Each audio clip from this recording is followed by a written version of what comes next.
The Subcommittee on Water, Wildlife, and Fisheries will come to order. I apologize for being a few minutes late. We have what are called Wyoming Wednesdays, where we try to meet with everyone in the state within 1 hour. Good morning, everyone. I want to welcome members, witnesses, and our guests in the audience to today's hearing. Without objection, the chair is authorized to declare recess of the subcommittee at any time. Under Committee Rule 4F, any oral opening statements at hearings are limited to the chair and the ranking member. I therefore ask unanimous consent that all other members' opening statements be made part of the hearing record if they are submitted in accordance with Committee Rule 3.0. Without objection, so ordered. We are here today to hold an oversight hearing entitled Evaluating the Implementation of the Marine Mammal Protection Act and the Endangered Species Act. And I now recognize myself for a 5-minute opening statement. Article 1 of the U.S. Constitution grants Congress the exclusive power to legislate, a fundamental safeguard to prevent the concentration of power in any one branch of government or unelected bureaucrats. The recent Supreme Court decision in Loper Bright Enterprises versus Raimondo marks a critical turning point, reinforcing the principle that courts should not defer to federal agencies when interpreting the law. This ruling is a vital step in restoring the constitutional balance of power, protecting the due process rights of our citizens, and ensuring that unelected bureaucrats no longer have unchecked authority to shape and define statutory policy at the expense of the American people and contrary to congressional intent. This decision, however, also serves as a plea to Congress to write better laws. For far too long, this legislative body has taken the easy way out, writing vague and ambiguous laws riddled with undefined terms and broad authorities. We must do better. Today, we are examining two far-reaching and consequential laws, the Endangered Species Act, or ESA, and the Marine Mammal Protection Act, or MMPA, both of which have been administratively defined and redefined so many times that their original authors would be hard-pressed to recognize their original creations. While my home state of Wyoming is not directly impacted by the MMPA, this law impacts industries that are important to all Americans, not just the coastal states. These include our fishing industry, ports, maritime transportation, and offshore energy development. When MMPA was first enacted in 1972, it was 20 pages long. The NOAA document created by the agency that sets forth criteria just for determining negligible impact, which is an undefined term in MMPA, is equally as long. Although well-intended at the time it was enacted, MMPA's ambiguous, outdated, and unclear language has proven unworkable. And in Wyoming, everyone is directly impacted by the ESA. Wyoming has 20 ESA-listed species. And while we all know about the grizzly bear, there are other listed species in Wyoming, such as the Preble's meadow jumping mouse, whose listing has proven both scientifically and politically controversial. Strangely enough, the only way to determine if a mouse is a, quote, Preble's meadow jumping mouse is to kill it and measure its skull. ESA compliance thus requires killing of the very species that the Fish and Wildlife Service is trying to protect. That's how far off the rails the ESA has become. For decades, stakeholders in Wyoming and Colorado have advocated for the delisting of the Preble's meadow jumping mouse, arguing that it is not a valid subspecies, and this is not uncommon. An alarming number of species are listed under the ESA but do not have what the public would describe as the best available science backing up those decisions. Even species that warrant downlisting or delisting are often caught in a never-ending loop of bureaucracy and litigation. Species like the razorback sucker, a fish that the U.S. Fish and Wildlife Service proposed to downlist in 2021, yet they have never finalized that action. Or the greater Yellowstone ecosystem grizzly bear, which has been listed as threatened since 1975. Its original recovery goal for Wyoming was set at 500 bears. Today, the population has more than doubled to 1,100 bears, far exceeding recovery benchmarks. In fact, the greater Yellowstone ecosystem grizzly population has exceeded recovery goals for over 2 decades. And despite this success, on their way out the door, the Biden administration further delayed delisting of this species. There is no denying that after half a century, both laws need improvement, and the committee intends to do just that. Changes to the statutes will significantly improve the regulatory process for both federal regulators and the regulated community. And with that, I want to take the time to thank our witnesses for being here today. And I look forward to a robust conversation. I now recognize the ranking member, Ms. Hoyle, for her opening statement. Thank you. Good morning, and thank you to all the witnesses for being here today. The ESA is popular and effective at preventing extinction. For over 50 years, the Endangered Species Act has prevented the extinction of over 99% of the species listed. Only over 84% of Americans support the law. It is the law of last resort. Species are listed as threatened or endangered once the best available science shows the species is at risk of extinction or, without intervention, will be at risk of extinction. There are claims that the Supreme Court's action overturning the Chevron deference gives new justification to roll back the ESA and Marine Mammal Protection Act, but that's not what the Loper-Bright decision does. Loper recognizes the courts will have final say on the single best meaning of a statutory provision, which, honestly, should be left to scientists to establish which species should be listed or delisted on the Endangered Species Act. The Endangered Species Act is already clear. Congress's stated purpose of the ESA is to stop extinction and recover species. Courts have repeatedly noted these goals. The ESA sets up a straightforward science-based process for this: list, protect, recover, then delist. Congress has consistently underfunded ESA programs at federal agencies for years, contributing to the conflicts over listing, permitting, and consultation. The recent Trump administration actions firing tens of thousands of federal workers without any strategic analysis as to the effect on agencies to do consultation, approve permits, and recover species is irresponsible and is another example of undermining the ability of government to do the work, then blaming federal agencies and those workers for not getting the job done. In fact, even Republicans have rightfully expressed concerns that permits won't be processed in a timely fashion because of what's just happened. We are in a biodiversity crisis and need these core conservation laws to work.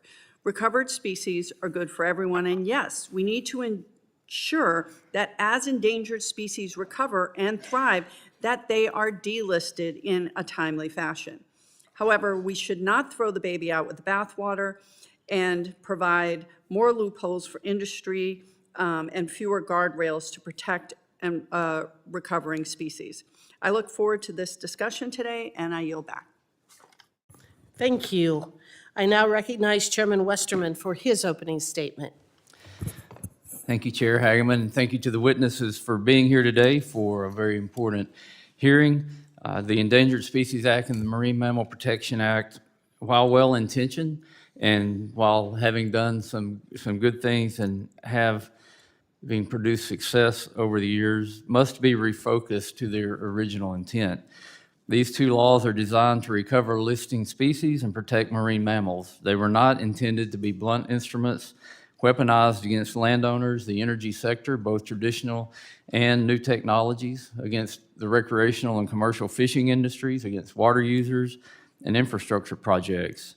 These laws have been used to stop legitimate conservation efforts, including forest management to improving salmon populations on free-flowing streams in tribal lands. The Supreme Court's decision, as Chair Hageman said, in Loper-Bright Enterprises versus Raimondo, which overturned the federal court's deference to federal agencies' interpretation of broad laws like the ESA and the MMPA, highlights the responsibility this committee has to address the ambiguity of our current laws by clarifying the limits of their authorities.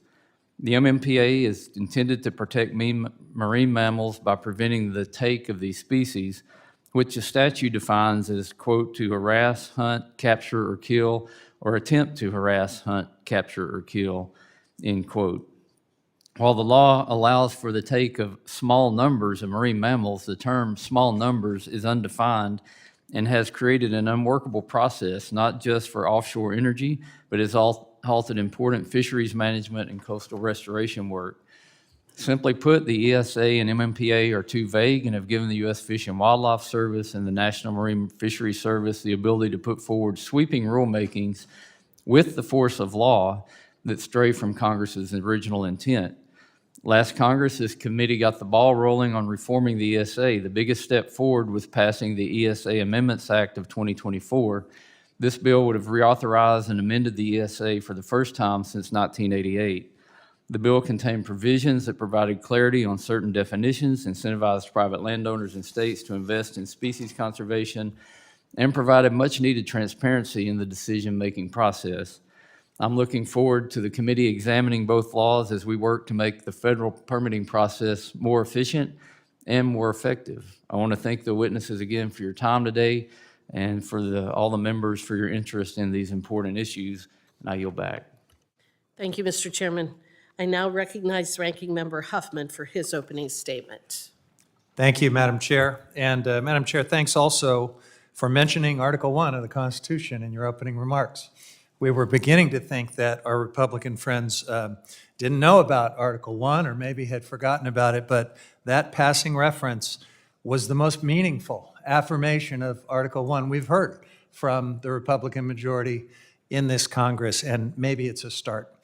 So, in the month since Donald Trump was inaugurated, in addition to all of the chaos and illegality that has been the hallmark of this second Trump presidency, and shredding Article 1 of the Constitution at every turn, the administration has waged an all-out assault on bedrock environmental protections like the Endangered Species Act and the Marine Mammal Protection Act, and the scientists and the public servants tasked with enforcing them. This committee should be doing its job, defending the separation of powers, Article 1, and holding the administration accountable for ignoring clear congressional directives. Instead, natural resource Republicans are trying to change the subject while recycling these same tired policy ideas that they've been pushing for decades. Let's be clear. These laws are not just about wildlife. They protect clean air, clean water, and the natural systems that sustain us. When endangered species start blinking out, it's not just an ecological loss, it's a warning sign of broader environmental collapse. And when Republicans try and gut these protections, they're not just putting wildlife at risk, they're putting people at risk. A few weeks ago, President Trump and his allies exploited the devastation of the Los Angeles wildfires to attack the Endangered Species Act and to falsely claim that they were shipping water to Southern California to fight fires. This week, committee Republicans are using the Supreme Court's Loper-Bright ruling as an excuse to dismantle protections under the ESA and the MMPA. Let's be clear about what Loper-Bright actually did. It overturned the longstanding principle that courts should defer to agency interpretations of ambiguous statutes. It didn't repeal the ESA or the MMPA. It didn't strip these laws of their clear mandates, and it certainly didn't change the fact that Congress, this body, already directed agencies to rely on the best available science to protect endangered species and marine mammals. The question we should be asking is this: why do Republicans on this committee continue to attack the very laws designed to prevent extinction? And the answer is simple. These laws spotlight inconvenient facts for certain powerful industries, mining companies, the oil and gas industry, corporate polluters who would rather squeeze out a little more profit for themselves, no matter the cost, to everyday folks and our planet. Now, protecting wildlife and our environment means sometimes you have to say no. More often, you have to say do it differently. But it also means holding industry accountable for habitat destruction, pollution, and climate impacts. Good environmental policy protects people. When polluters destroy ecosystems, fisheries collapse, putting fishermen, seafood industries, and coastal economies in jeopardy. When industry pollution wipes out pollinators like bees and butterflies, agriculture suffers, driving up food prices, threatening food security for millions of people. The numbers speak for themselves. 1 million species worldwide at risk of extinction. In the US, 40% of animals, 34% of plants on the brink 25% of marine mammal species threatened with extinction due to human activities. The ESA works. 99% of listed species survive, and it's not just successful in saving iconic species like the bald eagle and the gray whale from vanishing forever.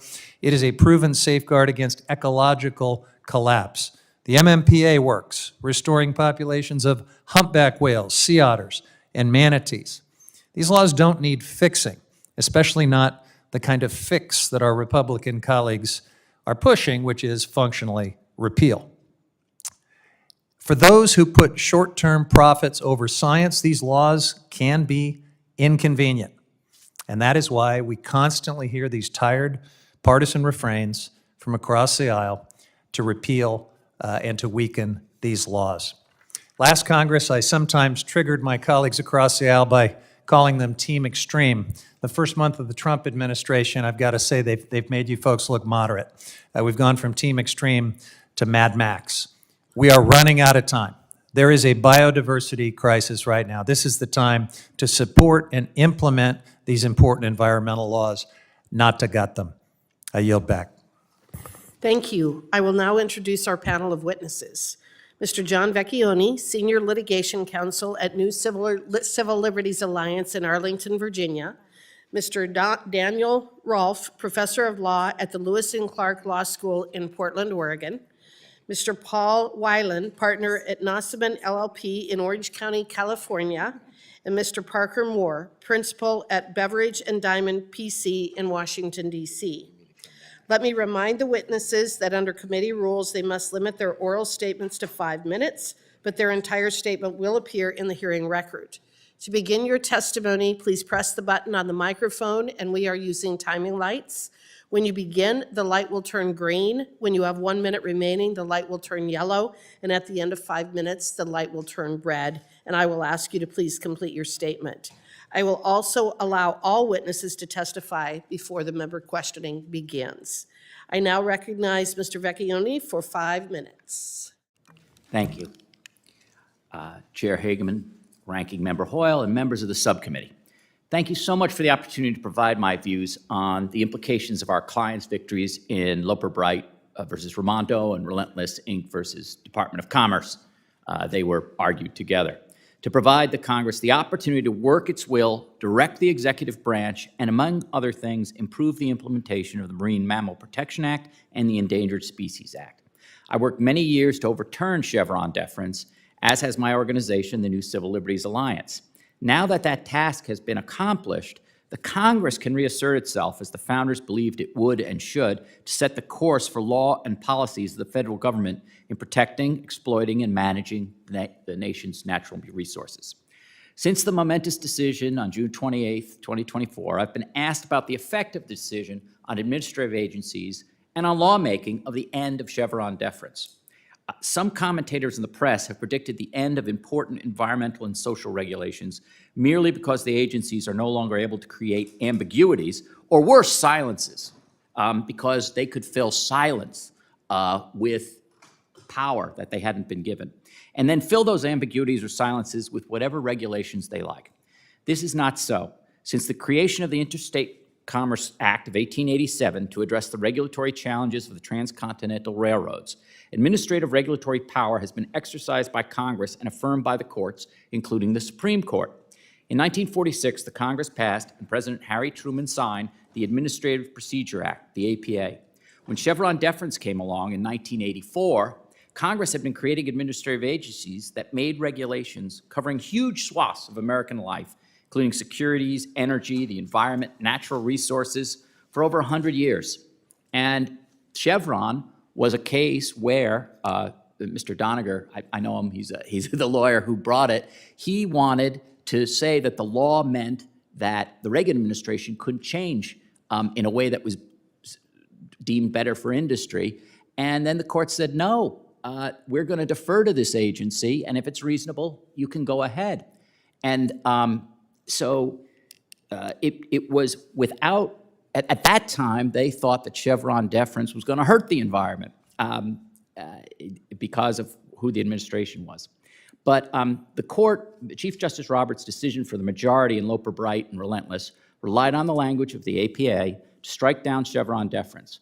I and my organization believe the Constitution itself forbids Article III courts from deferring to the interpretation of the law by the Article II executive branch.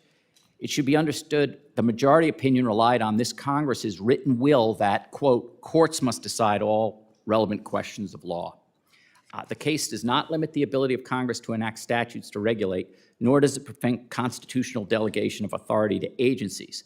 As Chief Justice Roberts said for the majority, quote, this is not to say that Congress cannot or does not confer discretionary authority on agencies. Congress may do so, subject to constitutional limits, and it often has. The holding of the case is that courts must exercise their independent judgment in deciding whether an agency has acted within its statutory authority, as the APA requires. Careful attention to the judgment of the executive branch may help inform that inquiry. And when a particular statute delegates authority to an agency consistent with constitutional limits, courts must respect the delegation while ensuring the agency acts within it. But courts need not, and under the APA may not, defer to the agency interpretation because a statute is ambiguous. And I am not going to say all my testimony, but I do want to emphasize something for this group. The court's Loper-Bright decision that I think will be useful to this committee is that they did say, and they think, that 180-degree changes of the law, just because an administration changes, but the law stays the same, is a problem. So there is going to be a resistance to changing law when the statute doesn't change. And I really think that's the nub of what's going on here, and I think that's how we overturned Chevron deference. It was a scandal to the judicial mind that the statute stays the same, and then suddenly the regulation goes 180 degrees opposite. So I will leave my written testimony. I've submitted it. And the last thing I do want to say that, just for questioning, is that I read everyone else's testimony, and some of it dovetails. Mr. Rohlf's testimony says, hey, those Trump administration regulations may not be okay now without Chevron. And Mr. Weiland notes that the 70s was the heyday of environmental regulation. If those regulations were interpreted back then, putting Chevron aside, the courts may see that as consistent with the language then. So change without legislative action is going to be disfavored. Appreciate that, Mr. Vecchione. I think that that's very good advice for the members to take. You'll see that people are going to be coming in and out of the hearing today, and that's because they have votes in other committee hearings. So it's not that they don't have great interest in this subject. They do, and in fact, we're going to be addressing this in greater detail later today, but they do have to go to other committees and vote. So they will be back for questioning. Thank you for your patience. The chair now recognizes Mr. Rohlf for 5 minutes of questioning, or for his 5 minutes of testimony, excuse me. Thank you for the opportunity to address this subcommittee. In the wake of the Supreme Court's decision in Loper-Bright, this morning we've heard about supposed ambiguities in the Endangered Species Act. But the Supreme Court has examined this law and found it to be extremely clear. Indeed, the court emphasized that, quote, the plain intent of Congress in enacting this statute was to halt and reverse the trend towards species extinction, whatever the cost, close quote. Most Americans agreed with this emphatic goal 50 years ago, and most Americans agree today. The Endangered Species Act has been very effective, as we've already heard, and 90% of the listed species are making progress toward recovery at the rate envisioned in their recovery plans. But it takes time, resources, and cooperation between many parties to recover species facing extinction and restore their habitat.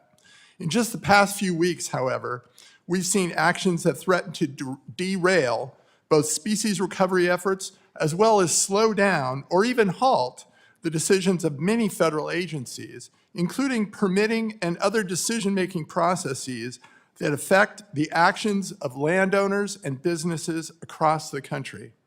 Haphazard mass layoffs and firings of federal employees, including those who manage the habitat of many listed species, will leave many recovery actions undone and habitat unprotected. Though sold as increasing government efficiency, these cuts are incredibly inefficient. They save little money and will inevitably slow down the biological analyses and permitting that must take place before actions that affect listed species can move forward, including many energy-related priorities of the current administration. And there is no ambiguity in the Endangered Species Act or in court opinions that apply its clear terms as to what happens if such analyses and permitting is not completed. Actions simply cannot go forward. For example, the National Marine Fisheries Service has a court-ordered deadline to produce a new Section 7 Endangered Species Act biological opinion examining oil and gas leasing in the Gulf of Mexico by this coming May. Layoffs, firings, and fork-in-the-road offers are undoubtedly putting completion of this work, and with it, the future of Gulf oil and gas activities in doubt. This Gulf case also illustrates another way the Endangered Species Act is unambiguous. Unless the agencies base their decisions and conclusions on the best science, a court will overturn them. This is what the Maryland District Court did when it found that NMFS ignored its own experts and gave oil and gas activities a green light based on rosy assumptions about the future risk of oil spills.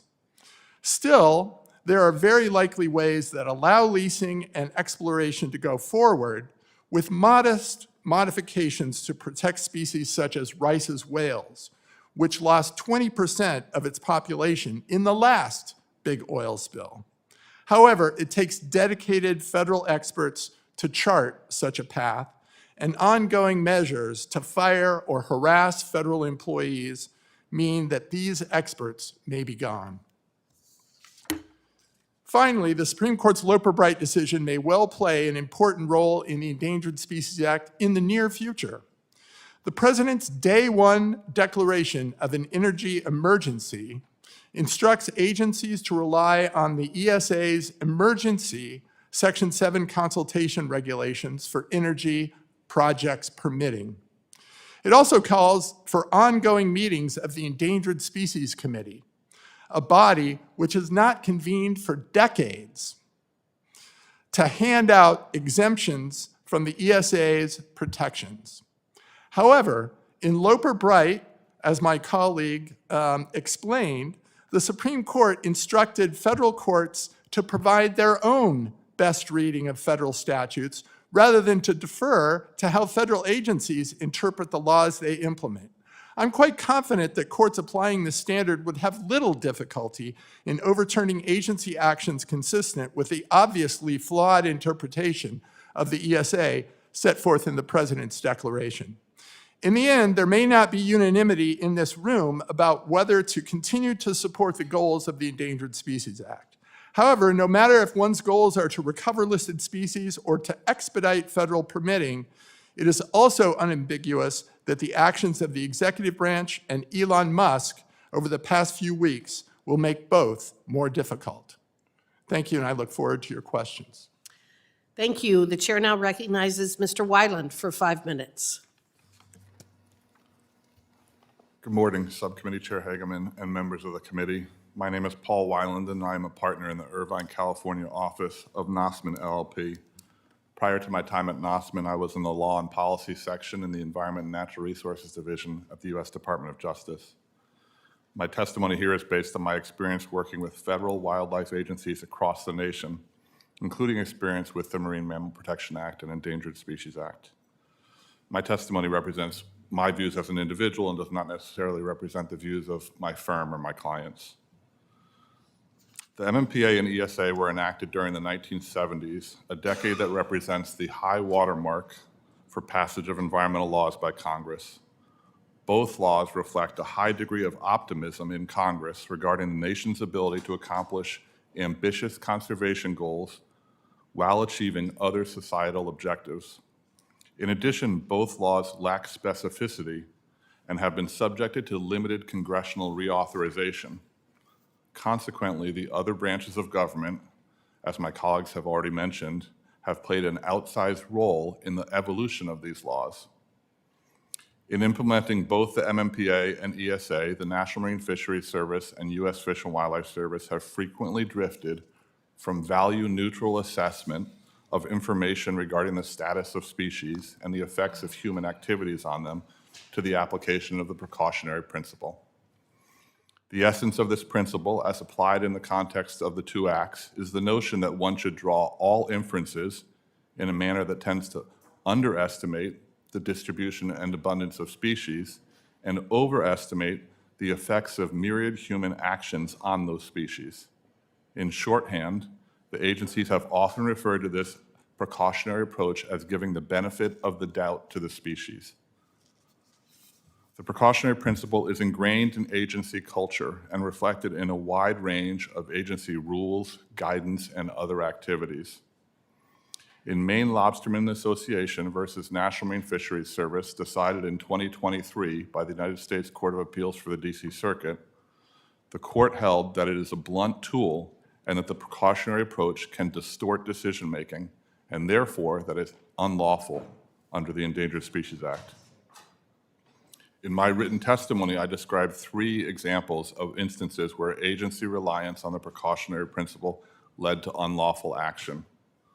One of those examples is the National Marine Fisheries Service vessel speed rule. NMFS adopted the initial vessel speed rule for right whales in 2008, imposing a speed limit of 10 knots on most vessels equal to or greater than 65 feet in length along much of the eastern seaboard to reduce the likelihood of collisions with right whales.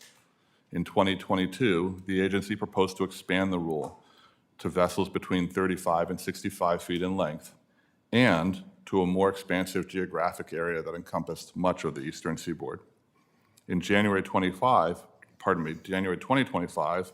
the agency withdrew its proposed rule, but the 2008 rule remains in effect.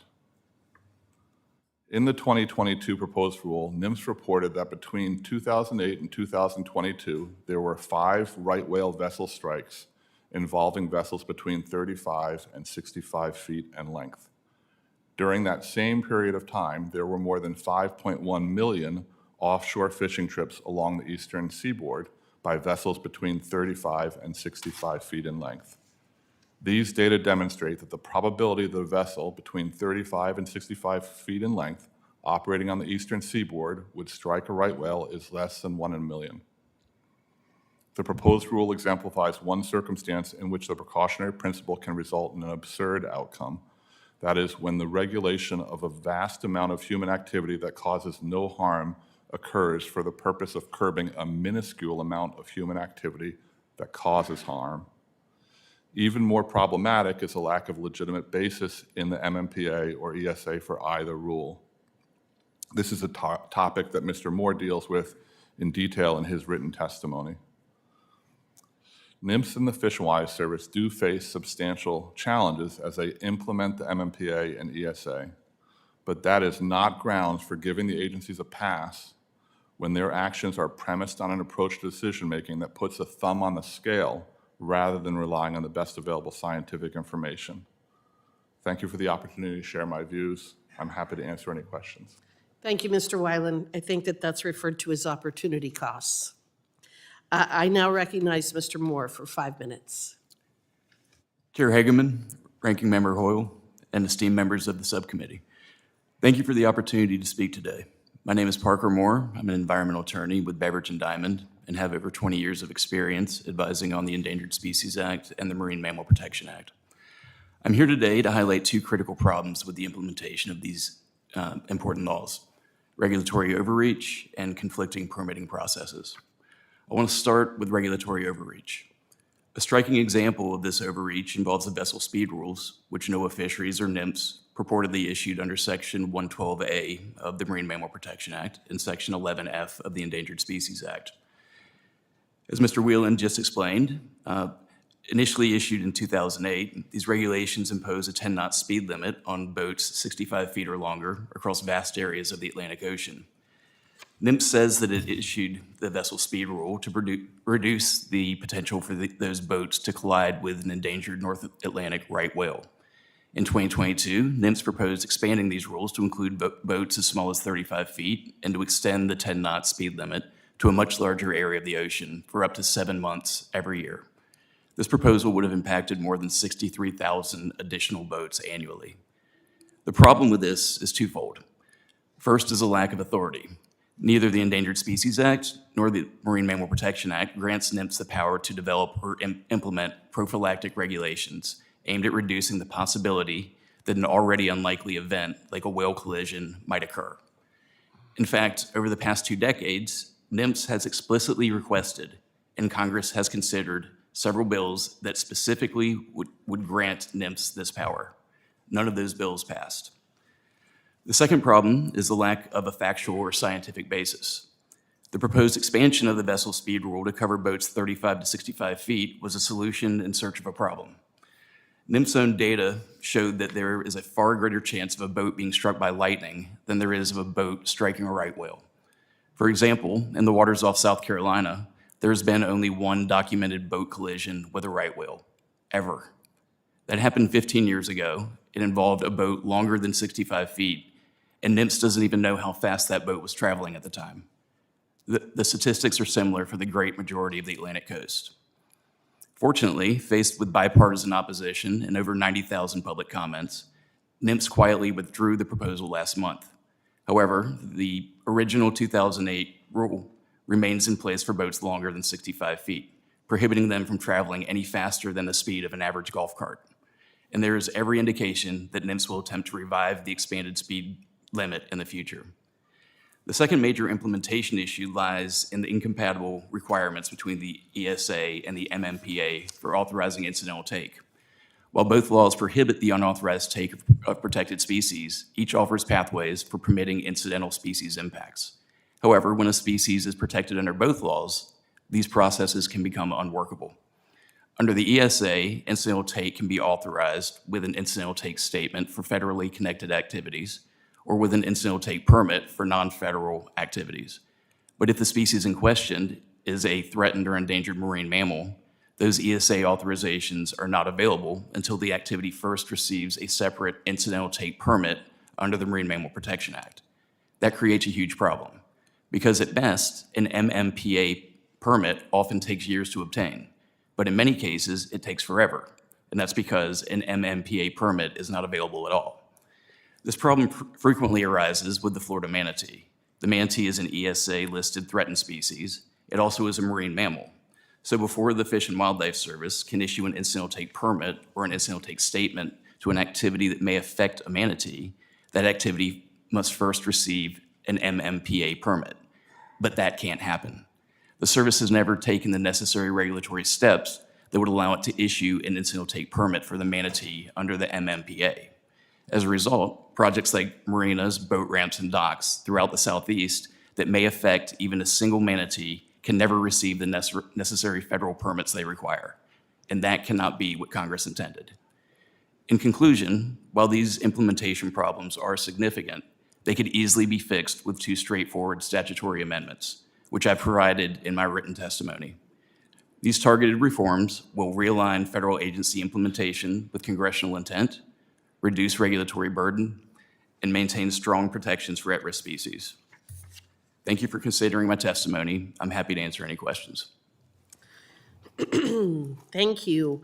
I want to thank all of the witnesses for your incredibly helpful testimony, and I am now going to recognize members for 5 minutes each for their questions, and I'm going to begin with me. Before that, I just want to make one point, which is that offshore wind farms, or the impact of offshore wind farms on the North Atlantic right whale has been well documented, yet politics prevents the Fish and Wildlife Service from acknowledging that, and instead they are misdirecting assets and resources towards going after things such as our fishing industry, and I think that that epitomizes one of the primary problems with the ESA and the MMPA. Mr. Vecchione, in your testimony, you state that the shifting legal landscape of the last 2 years, culminating in Loper Bright Relentless, now means that Congress can reassert itself. Loper Bright is thus an administrative decision, and it is not a policy decision. What does that mean for Congress going forward? It means that you can't rely on a friend in the White House to fix a lot of problems by just changing the regulation. If you see a problem, Congress now has to address it. They can't, you know, Paul, I say that one of the lawyers arguing this case told the court that sometimes Congress, it's divided in two. If they think the guy in the White House is of their own party, they don't want to do anything because they'll just get the right outcome. And then if he's in the other party, they'll fight whatever anyone's doing. Now, Congress, if it sees a problem, is going to have to address it because there's a very good chance, particularly when new things come along, that the courts won't allow the agencies to say this new thing is just like the old thing and to regulate it. So that's in a nutshell what I think's going on. Well, I think that as practitioners, we need to be better at our job. I think that we, as members of Congress, need to do more in terms of providing definitions, perhaps putting preambles on our acts. But we need to be writing legislation that is not vague and ambiguous so that we don't need to worry about the courts interpreting or reinterpreting what we intend to do. Mr. Weiland, when the services are performing a Section 7 consultation under the ESA, is it ever appropriate for them to pretend that an existing structure such as a dam does not exist? The short answer, Chair, is no, it is not. But I will say it's more complicated under the consultation provisions as they've been interpreted in the Act. The purpose of consultation is to analyze the effects of the proposed action on the listed species and if there's designated critical habitat on its habitat. But that requires differentiation between the environmental baseline for the species and the proposed action. So you have to look at what are the impacts from the action of the species and separately, what is the environmental baseline. And the existence of the dam, for example, should be in the baseline and should not be considered part of the action. And so someone who's changing operation to the dam, for example, should not have to account for the presence of the dam during the consultation. That should be in the baseline. In addition, I would say the pre-consultation operations, let's say you're getting a FERC relicensing, the pre-consultation operations should also be in the baseline.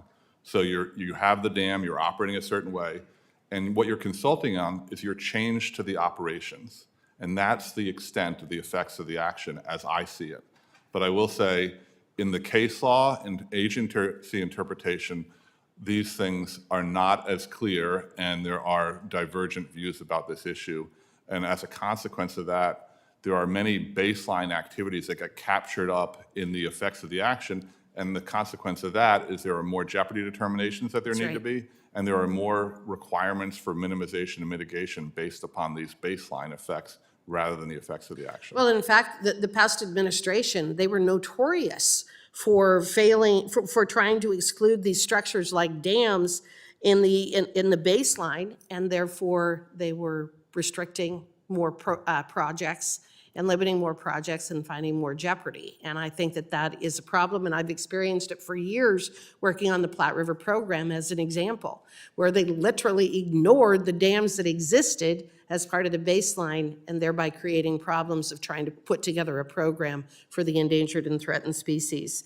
Again, Mr. Weiland, another question. The MMPA authorization standards require the government to find that an action will have a, quote, negligible impact and effect on small numbers of a species or stock. What does the small number standard really achieve? There's very little in the legislative history about that I'm aware of. And so I would say because of the negligible impact standard, the addition of small numbers to that seems arguably redundant. And I would go back to comments that have already been made by my colleagues and by members of this committee. When all of these acts were passed in the 70s, it was contemplated there would be regular reauthorization. Same with the Clean Air Act and Clean Water Act, and same with these others. And during that period and into the 80s, there was of a number of these acts, and there were significant changes, for example, the Endangered Species Act in 1982. And that has essentially halted. And as a consequence, we are left with acts that are really being interpreted by agency and by judges rather than Congress going in and being able to revisit and clean those up. And I think it's unfair to fault Congress in the 70s. It was doing the best it could. But if you were to go to a doctor and they were to say, I'm going to give you the same advice I would have given you in the 70s, you'd go to another doctor, right? And so if Congress can update the act, we'll all be better off for it. I think that that's excellent advice, and with that, my 5 minutes are expired, and so I am going to go to Representative Magaziner for his 5 minutes of questioning. Thank you. Thank you, Chair. And before I begin my prepared remarks, I just want to respond to something that the Chair said in her statement. Unlike in her state, we have offshore wind in my state, and we can tell you from experience that there has not been a single documented right whale death that can be tied to offshore wind. There have been whale deaths tied to fishing gear entanglements, to vessel strikes, not a single one tied to offshore wind. And so we can have a conversation about what is appropriate for a vessel speed rule, where it should be imposed, and what size vessels should be included. That's a legitimate conversation to have, but it has to be a fact-based conversation. And I just remind everyone, there is far more seismic activity that happens with oil and gas drilling in the Gulf that impacts marine life than happens with offshore wind development. So no, offshore wind has not been linked to right whale deaths, does not cause cancer, et cetera, et cetera.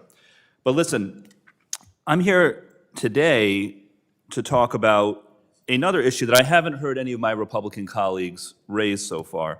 We know that Endangered Species Act consultations can delay projects, but I haven't heard anyone talk about how the chaotic staffing cuts made by Elon Musk and his Doge interns are making the problem worse as we speak.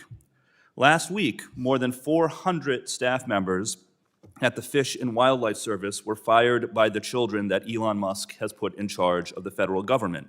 And it has been reported that they are planning on firing 1,000 more at NOAA as early as this week. These are the agencies that list and delist endangered and threatened species, that draft recovery plans and issue permits. And who is making these firing decisions? Are they experts in fish and wildlife? No. Do they know anything about the permitting process? No. It is Elon Musk and unelected interns sitting at desks in Washington, D.C., unelected tech bros, none of whom know a thing about fish or wildlife or permitting.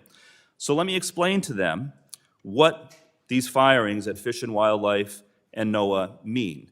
First, they create a backlog of endangered species list petitions to list and delist species. Species at risk of going extinct take longer to get protected, and species that are no longer at risk take longer to get delisted when you do not have the staffing to process these petitions. Second, firing staff at these agencies reduces their ability to issue permits to allow important projects to proceed, including construction, infrastructure, forestry, agricultural projects, water resource projects, and energy development. So we've talked a lot in this committee about permitting reform, and that is an important conversation to have. But be clear, you can reform all you want, but no one gets any permits to do anything if there's no staff available to process and approve those permits. Third, firing scientists at the Fish and Wildlife Service and the National Marine and Fisheries Service hurts the animals on this planet that the Endangered Species Act was designed to protect. When experts are allowed to do their jobs, recovery efforts lead to vulnerable species bouncing back. We've seen that with sea lions and gray wolves and countless other examples. But when scientists who work on endangered species protection are fired, these species can go extinct, waiting for these protections to arrive. So, Mr. Rohlf, does firing staff indiscriminately at Fish and Wildlife and NOAA increase or decrease the processing backlog for petitions and permits? Of course, the firings that we've seen really decreases the capability of the agencies to go through the legally mandated processes in the Endangered Species Act and Marine Mammal Protection Act. And as I said in my remarks, courts are absolutely clear that unless federal agencies go through those statutorily mandated processes, courts will simply enjoin further federal agency actions that affect listed species in their protected habitat. courts will err on the side of caution, so we could actually be slowing down development, we could slowing down permitting by indiscriminately firing staff. And I just want to make the point again about the process here, because they are not consulting with people on the ground. They are not consulting with the agencies themselves to say, hey, which positions may be expendable and which aren't. This is literally a bunch of kids sitting behind computer screens who have no background at all in the subject matter, no background at all in permitting, just making decisions based on very low information. And it is incredibly disruptive. So with that, I'm out of time and I yield back. The chair now recognizes Mr. McDowell for 5 minutes of questioning. Thank you, Madam Chairwoman, and thank you to the witnesses for testifying before the committee today. As we look at the Endangered Species Act, it's critical that we strike a balance protecting vulnerable species without imposing unnecessary regulations that harm local economies or infringe on private property rights. We must adopt a common sense approach to streamline the permitting process and protect private property rights, ensuring that landowners are not penalized for their stewardship. It is also important that we don't allow the Endangered Species Act to become Hotel California, where once you arrive, you can never leave.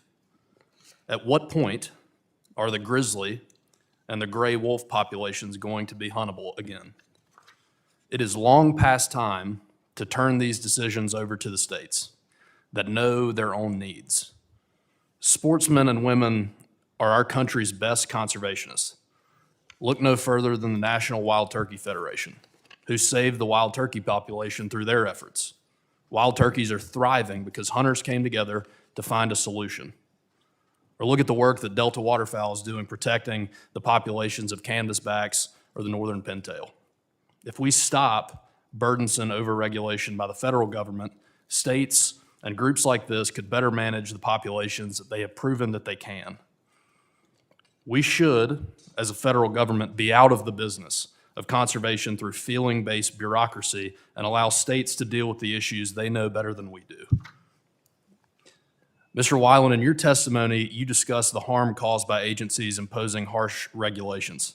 How can we ensure that the implementation of the Endangered Species Act strikes a balance between protecting endangered species and minimizing the economic burdens it places on industries such as agriculture, energy, and construction? The most effective role Congress can take, of course, is to reauthorize laws, as I suggested previously, and to write clear laws. And as issues arise, whether it's with the executive branch or in the judicial branch, there's opportunity. An example is my colleague, Mr. Rohlf, made a reference to TVA versus Hill, a Supreme Court case from 1978. At the time of that case, the Endangered Species Act consultation provisions didn't have essentially a release valve. And so the question in the case was whether to stop a dam that was nearly completed. And the court said, whatever the cost, as Mr. Rohlf alluded to, the dam had to be stopped. Now, in response to that, in 1978, Congress promptly enacted amendments to provide a release valve, the so-called God Squad or Endangered Species Committee provisions of the Act.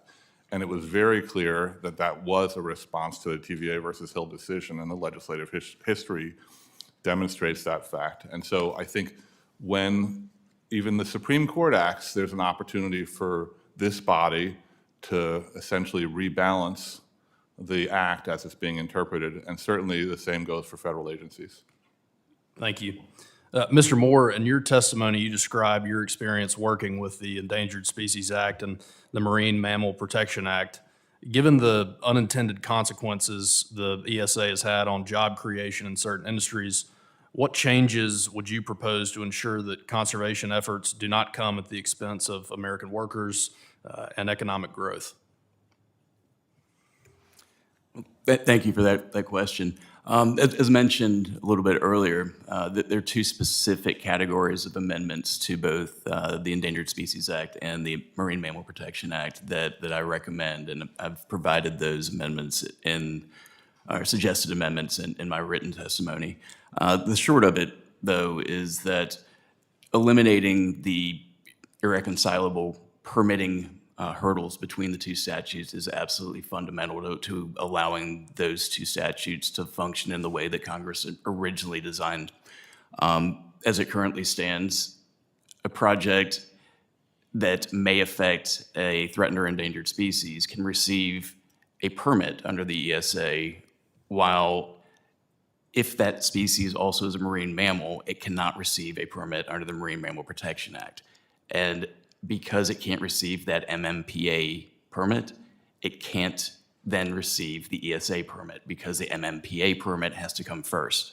So relying on the statute that's intended to protect and conserve at-risk species is sufficient to provide the necessary protections to marine mammals.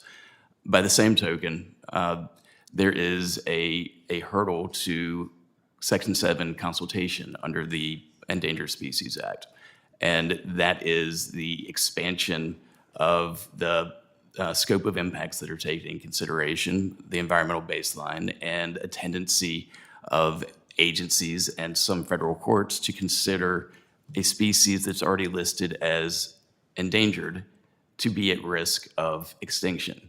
Well, that's the very definition of endangered. And so the interpretation that a species is at risk of extinction during Section 7 consultation means that as a baseline condition, the agency cannot issue a single impact permit for that species. That needs to be removed. You look at the environmental baseline and run from there. Thank you. Yield back.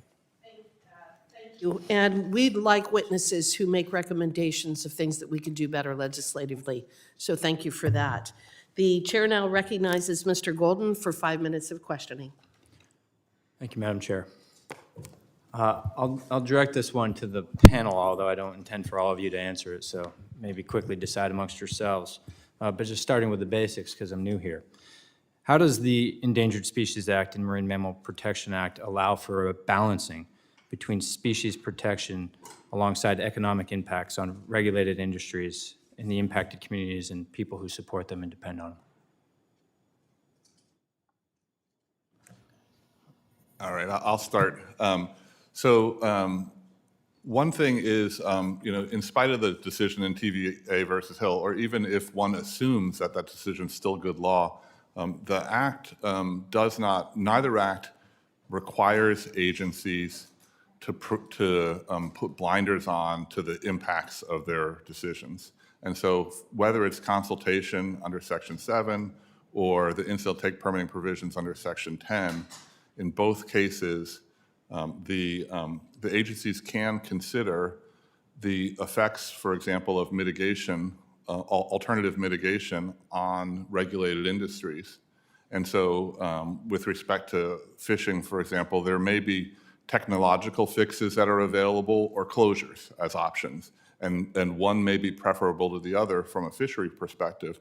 And at times, I think the agencies are not creative about thinking of alternative regulatory mechanisms. A good example would be the vessel speed rule, where now we have pretty advanced technologies that can be employed on boats to avoid collisions or to at least drastically minimize those occurring.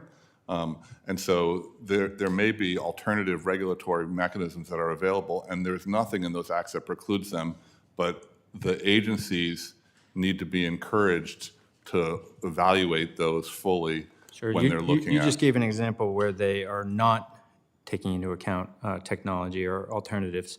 Can you give me an example where federal agencies have actually found that balance between conservation mandates with a need for practical or enforceable regulations that account for economic reality?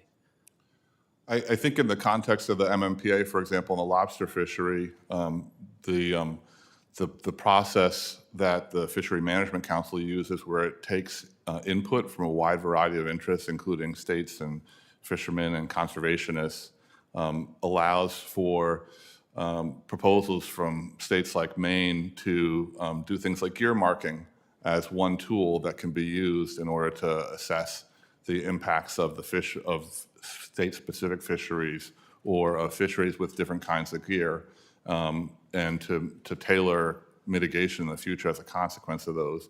And certainly, National Marine Fisheries Service has shown an opening in the past to using those types of different alternatives. But, so I do think that there are many circumstances where they have done so. Do any of you have an example where Congress has played a role in modifying the ESA and MMPA as it's implemented? Any successful legislative adjustments to these laws that you viewed as positive? I have it in my testimony, and so does Mr. Weiland, which is after the TVA. I went to the Little Tennessee River when I was a boy to canoe on it before it got dammed over, so I remember this very well. And it was stopped by the Supreme Court, and a Democratic Congress and a Democratic president amended it so that to make it more scientific aspects had to be taken over. And the DC Circuit just recognized that recently in a case that's in my testimony. So what happened from the Supreme Court to the amendment in '78 that's in my testimony from that case will have a good example of that. Well, I would love to pick up on that because indeed Congress did amend the statute after TVA versus Hill in 1978. It added the amendments allowing for exemptions to Section 7 of the Endangered Species Act. In fact, TVA is a great example. That big important dam actually went through the so-called God Squad or Extinction Committee process where the Endangered Species Committee did indeed consider whether to exempt that dam. And it found that just completing the 5% of that dam that was remaining was not economical, produced zero economic benefit with just 5% of the cost of the entire dam. And so the Endangered Species Committee unanimously did not grant that exemption. So it's a good illustration of there are very few absolute conflicts between protecting endangered species and going forward with pork bill projects like that.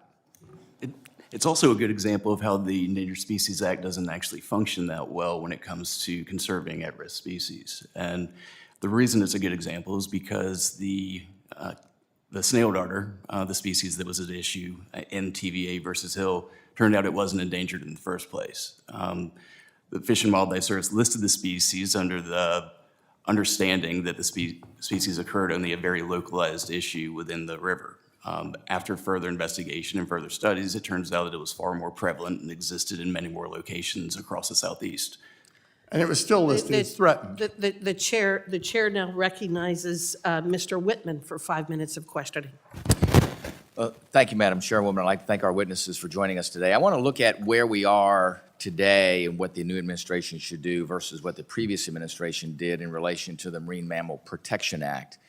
And looking at how you look at the burden that these new regulations place on other uses there, and as we talked about, trying to create that balance. Mr. Weiland, you talked about the element of assuring that there is a precautionary principle that's taken place in what that is versus the scientific approach.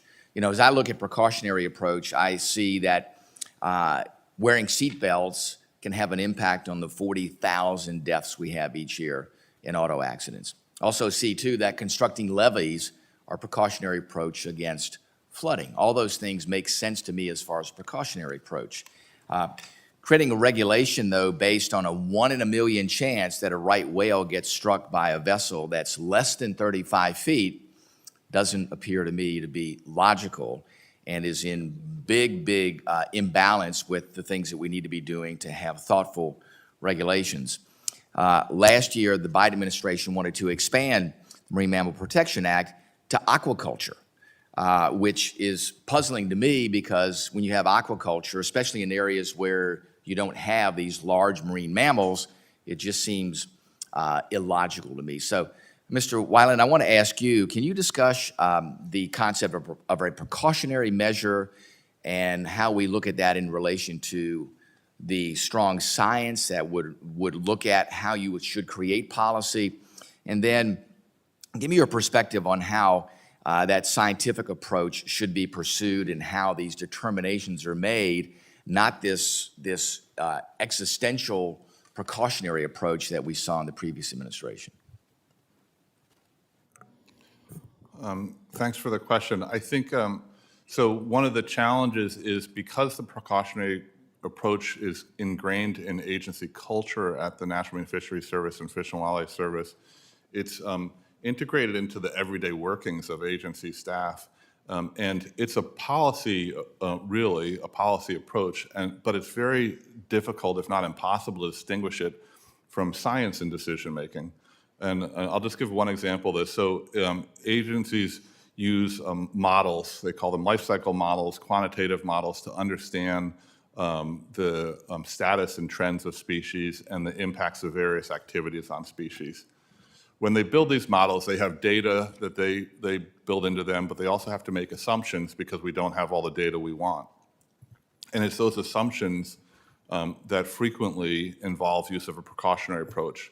An example with regard to the North Atlantic right whale is the model that was used when evaluating the right whale and the impacts of lobster fishery on right whale assumed that there's no natural mortality of right whales, that all mortality is caused by human activity.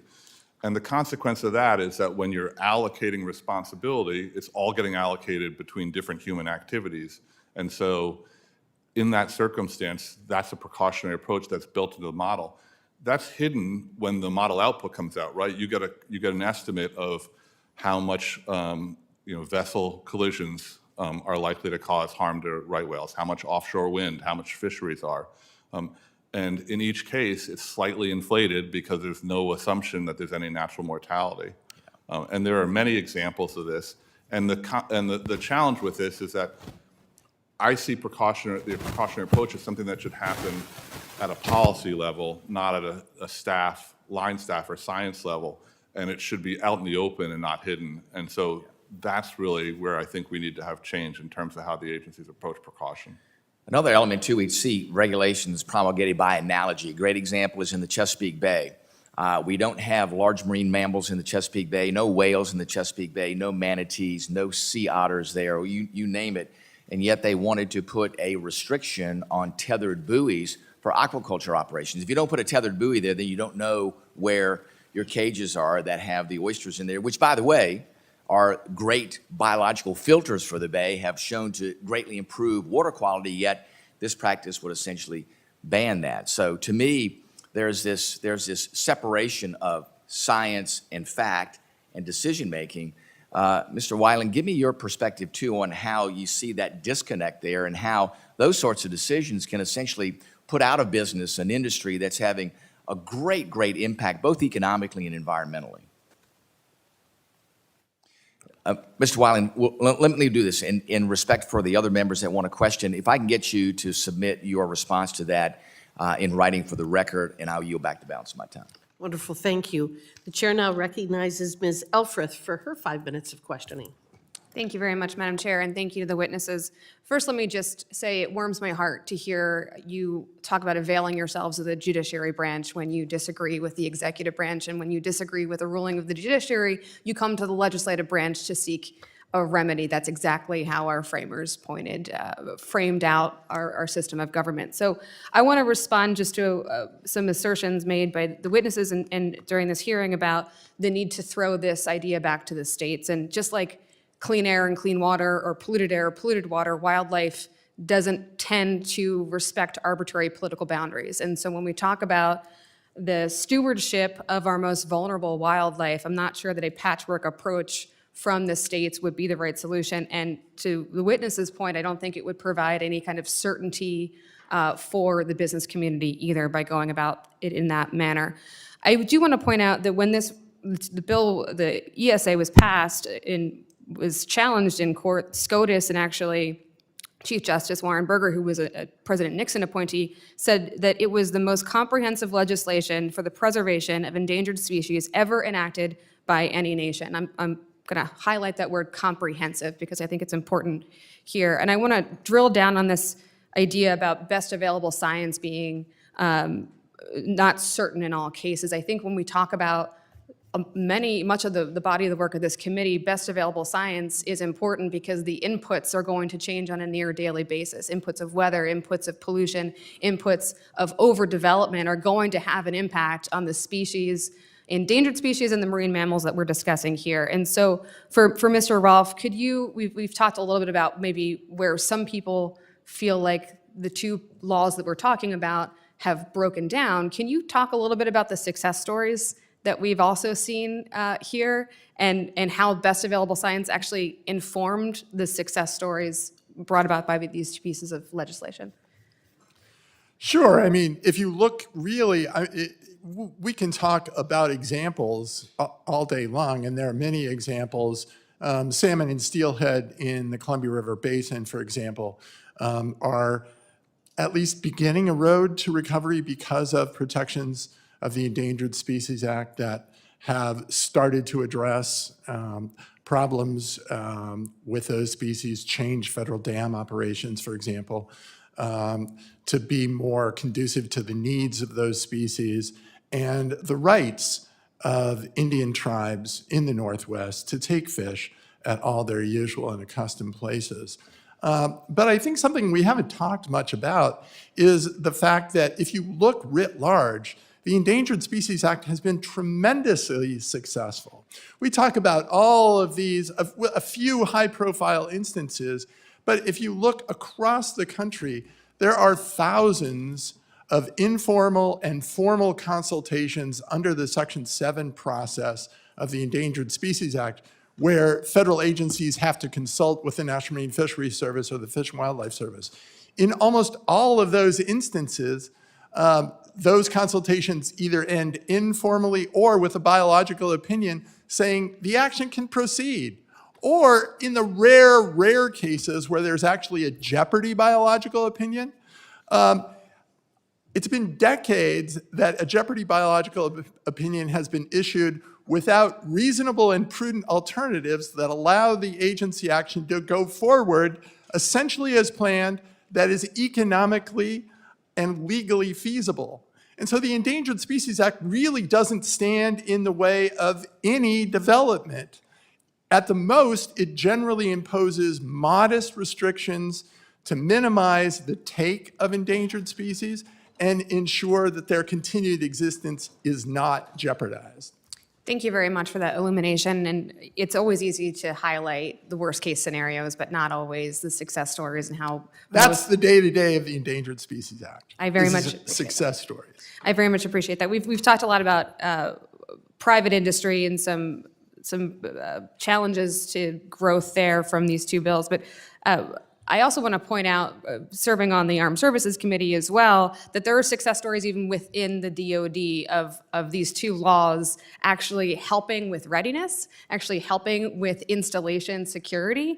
And in fact, if, at least a number of the former Joint Chiefs of Staff across multiple administrations have talked about the actually greatest threat to readiness and national security is not either of these laws, but it's actually the threat of climate change. And I hope that we can begin to discuss some of those impacts in this committee as well. And with that, I yield my time. Thank you, Madam Chair.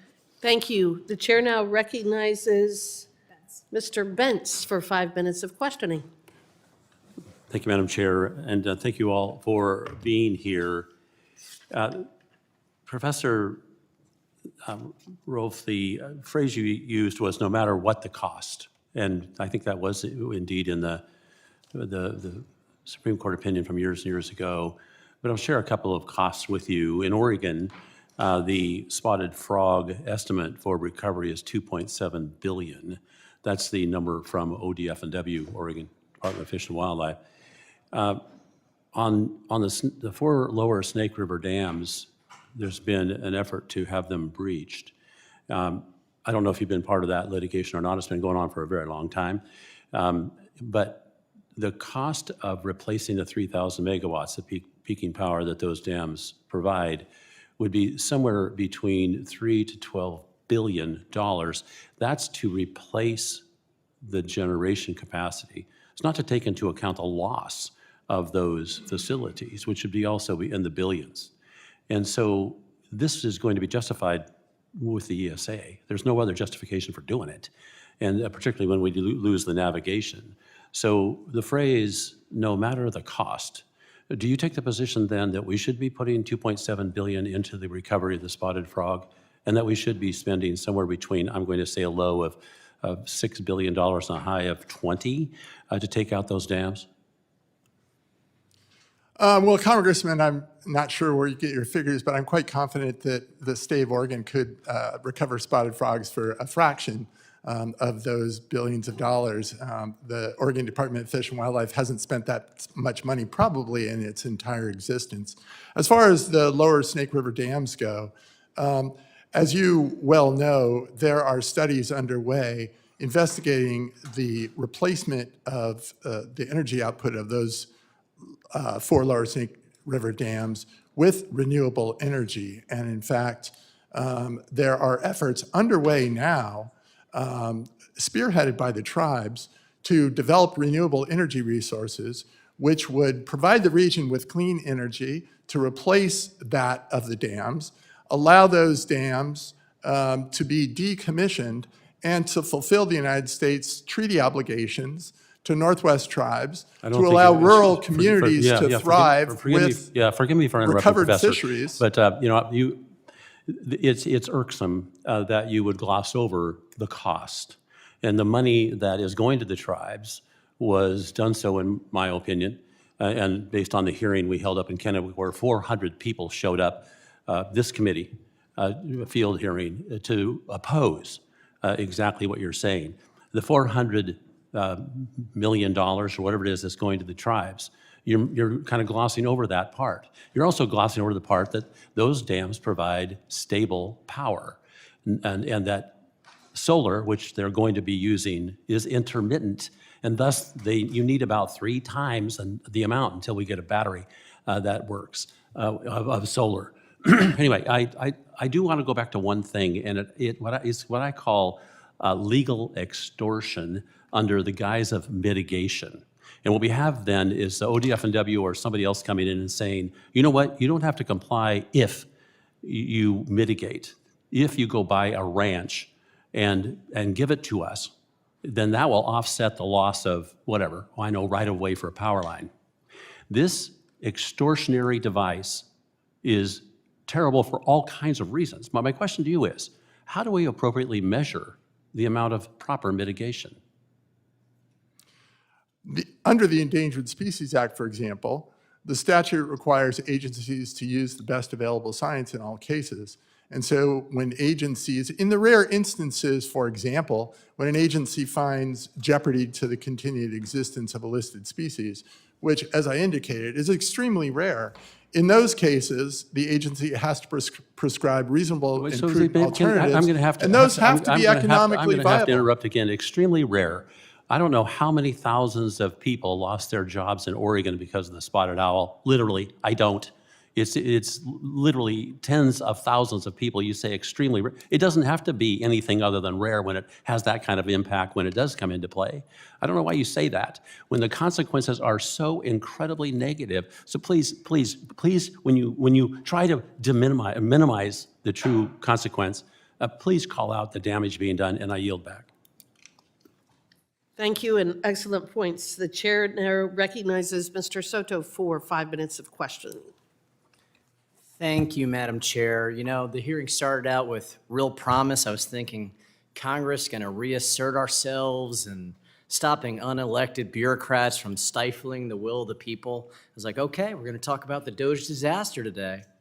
But actually, we're talking about well-meaning federal experts trying to stop pollution, protect our environment, and protect endangered species, while an unelected billionaire takes a chainsaw to the federal workforce with zero strategy. And you all are doing nothing about it. I just want to start with a little Doge top 5. We saw lies about millions of people collecting Social Security. That wasn't true. That fraudulently having to roll back from 80-something billion to 7 billion, all these alleged savings, including the top 5 had to be pulled down. And then we see all these folks have to be rehired, like nuclear scientists and folks who are bird flu experts, and the guy who has the keys to Yosemite National Park, who apparently was fired as well, which is nuts, by the way. But we're talking about 1,000 national park rangers doing amazing work, 120 National Wildlife Refuge employees, a 5% cut, and that was after 31% reduction over the past 15 years. In Florida, we have 29 national wildlife refuges, including in Cape Canaveral, Everglades, Ocala National Forest, the Pelican Island, and Indian River Lagoon. We saw 16 Florida employees fired just recently. And the only thing I can make of it, of these mass firings, is that they have one commonality. These are probationary employees. They could be experts, they could be the top managers, they could be the first-time employees, but all of them are in the government for 1 to 3 years, and they don't have rights yet. And so that's why we've had to rehire back some of these nuclear scientists and bird flu experts. And again, the guy with the only keys to Yosemite National Park who was fired for some reason. Mr. Rohlf, what is this going to mean as we're trying to work on the Kissimmee River, making it a wild and scenic river, and protecting the Everglades and some of these other key things we're working on? What do these cuts mean to these types of efforts? Obviously, actions just simply can't take place without people to carrying them out, and especially in the Endangered Species Marine Mammal Protection Act context. We need expert scientists who know what they're doing and can, we talk about balance or trying to find ways that actions can go forward, economic actions can go forward while we protect endangered species. Well, doing so requires expertise, and we're losing that expertise. I had a Fish and Wildlife Service special agent come and speak to my wildlife law class on Monday. He puts his life on the line to go after the bad guys that are importing and exporting endangered species parts. People from his agency are being randomly fired. He's getting emails saying, justify what you did last week. The morale of those agencies is in the tubes, and offices are empty. We simply can't keep going like this. And I think what I've heard here today is absolutely correct. Congress needs to do its job and make sure that the expenditures that is appropriated to run these agencies and make all of this work can actually do their jobs. And I appreciate that. One of the common things in Florida, we have a lot of these areas where we're protecting things like the manatee and scrub jay, the snail kite, and some of these others. These are some great areas with ranches or other farmland with national parks, and they're some of the top recreation places in Central Florida. We have massive bass tournaments on some of these lakes, and we have folks come in from all over the nation. We have folks with hunting leases in and around these lands.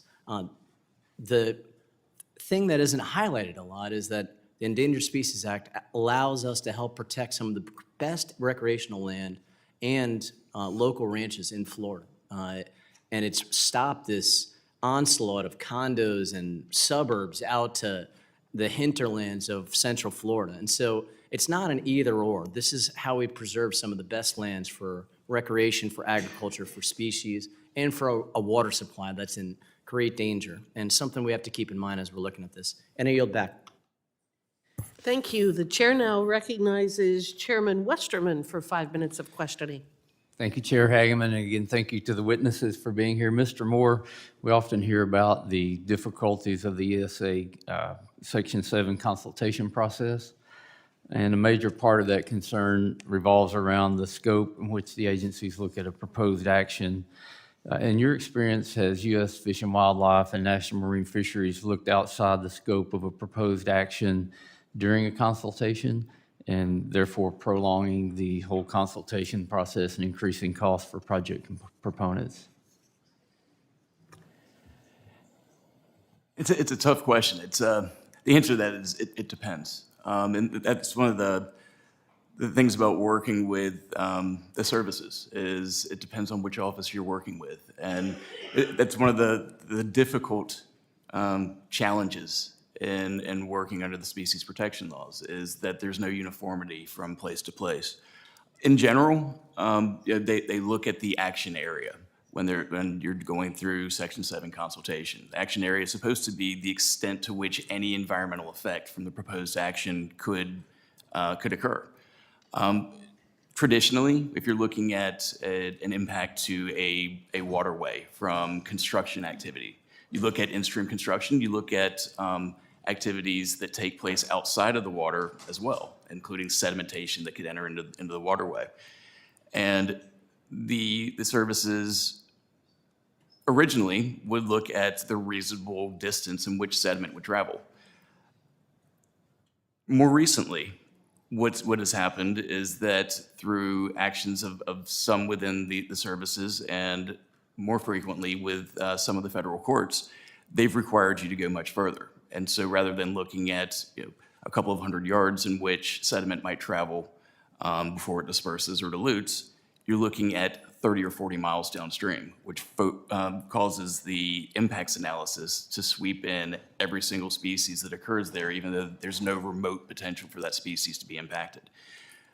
The result of that is that you sweep in an entire suite of additional species that have to be analyzed, which makes the job more complicated, which causes more time and more money, and it stretches the service's resources to an even greater extent, which doesn't allow them to do the job that they've been tasked with doing for other projects. So yes, it's kind of a compounding effect that happens, and it all comes back to what is actually the impact of a project, and it's not 30 or 40 miles from the location where it occurs.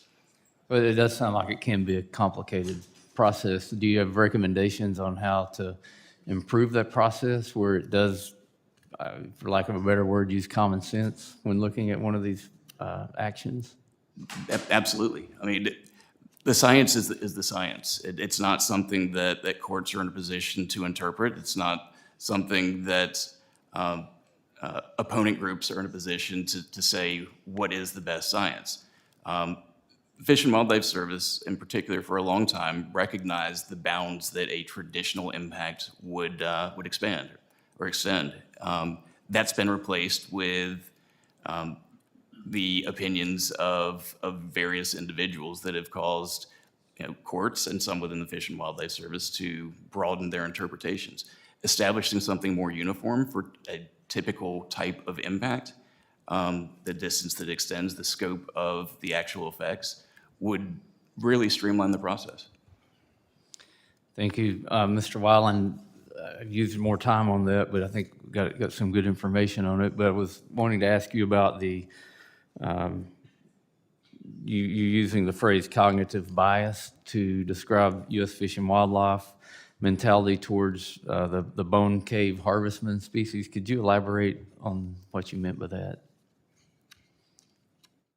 Sure, happy to do so. So cognitive bias is essentially where there's a systematic bias in one's thinking away from rational thinking, and they're prevalent for everybody in society. It's just the way we work. But in the conservation context, it frequently comes up. For example, two examples are, well, let me start with confirmation bias. And confirmation bias is just the idea that once you have a set idea, that you're going to view any information that comes in that confirms that idea in a way that is favorable and that disputes that idea in a way that is not. So for example, with regard to the bone cave harvestman, if you decide that it's endangered and that part of the reason it's endangered is because it lives in these subterranean areas, but that they could be affected by surface activity like development of projects,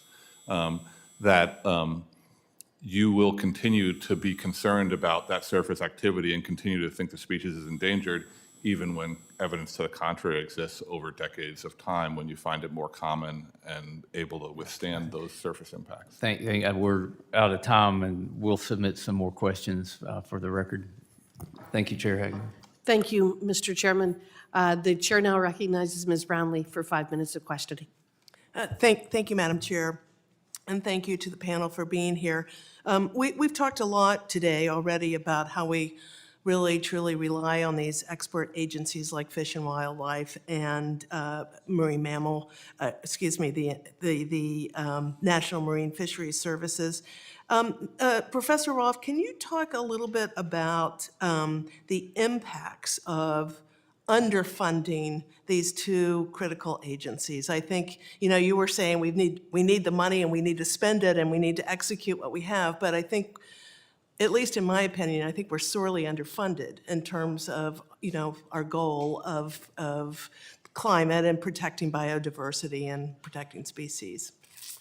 Certainly, some criticize the Endangered Species Act, for example, for what they see as the slow pace of species recovery. As I indicated in my opening remarks, most species are actually on track with the timing of their recovery plan toward achieving recovery. But it's amazing that they are actually, because recovery measures are so underfunded by Congress. We're under-investing in precisely the job that we've given to the Fish and Wildlife Service and the National Marine Fisheries Service to recover species. And then some people complain about that. So if we actually adequately funded those species, or those species recovery efforts, we would be recovering species and removing them from the list much more quickly. A member also talked about the states. And actually, the states could have a tremendous role in preventing more species from becoming threatened or endangered. That would be a wonderful thing that the states could do. And especially when people in those states complain about the Endangered Species Act, sure, prevent species from becoming endangered. But those states' fish and wildlife agencies have very little funding as well. They spend it all on species that are hunted or fished, and not on non-game species that desperately need conservation. The Recovering America's Wildlife Act was not passed by Congress. That would have been a tremendous investment in the states for them to use their local knowledge to protect species before they need to be listed as threatened or endangered. Thank you for that. And you just mentioned states. Is there anything more that we need to know from you in terms of, if we transferred authority away from the federal agencies, if we transferred those authorities to the states and what the impacts might be? You just talked about what states could be doing, but with the lack of the federal agencies' oversight. Sure. Well, of course, as I just noted, many states lack the resources to manage the vast number of species within those states. So those agencies would have very little to do because they'd say, we just don't have the resources to do it. But also, threatened and endangered species move around. They occur throughout the country.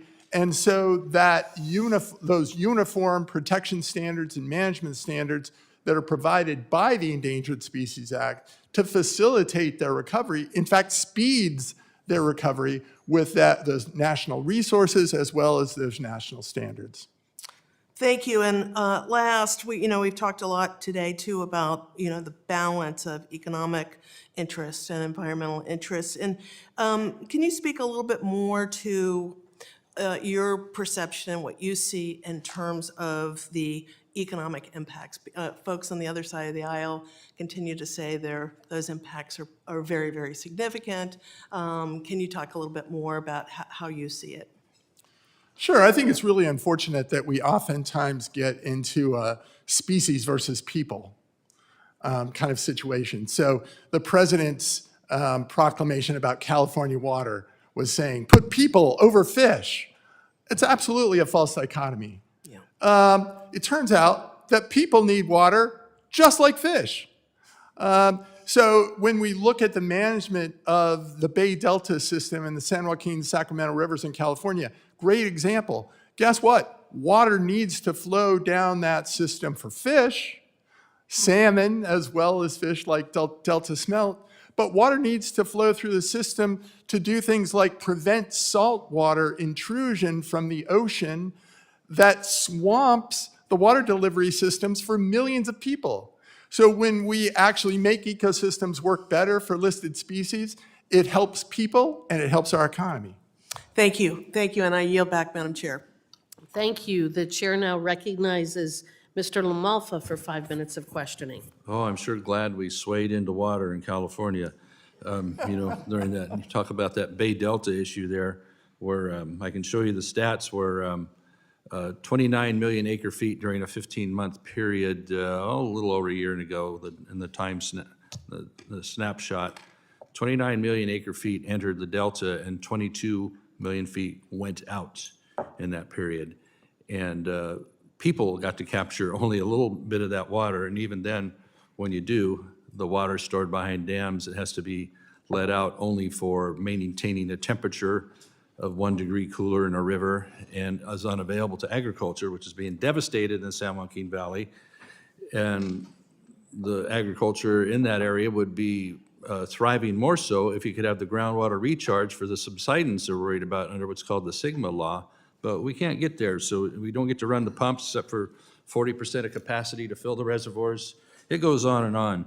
So, and it's interesting to hear in committee today that the Endangered Species Act really has no price, and I also hear there's no limit, and that's what it more feels like for farmers and ranchers and timber people and miners that need to mine the products if we're going to electrify everything in this country. But let me narrow it back down to a question here. Mr. Weiland, I wanted to ask you about, we have great concerns about what's going on at one of the agencies at NIMS, and it's probably across the board at many others, that the staff there will place mandates on infrastructure products that would have billions of dollars in direct or indirect economic impact, and are able to do so with little or no approval from political appointees above them or us in Congress. So giving mid-level personnel this amount of authority without accountability to Congress, as we're accountable to the people, it seems to me like it's a real recipe for disaster, since some people don't care what any of this costs on recovering a species. And then look at the ratio of recovered species on this graph I have here. 1,732 are listed, and 11 have gone extinct during that time. 21 were delisted due to data error. So 57 out of that 1,732 have been recovered by whatever criteria. So when we give mid-level personnel this amount of authority to name these conditions at no price, what's your experience with this? How do you think that's looked in the, we're not, unfortunately, we're not made out of money. How does this look in modern day decision-making? Well, from the perspective of the regulated community, everybody knows they really prefer predictiveness and stability. And so one of the challenges that Mr. Parker alluded to is that there's a lot of diversity in individual cultures. So for example, no big surprise that in California, the regulators can be more aggressive than in some other parts of the country and more difficult to work with. Part of that has to do with the agencies themselves. I mean, there's no reason that at NIMS and Commerce and at Interior with the Fish and Wildlife Service, they can't exercise authority and they can't try and create uniformity, and there's value But there seems to be no limit on price with them. They don't care how much it costs, it seems.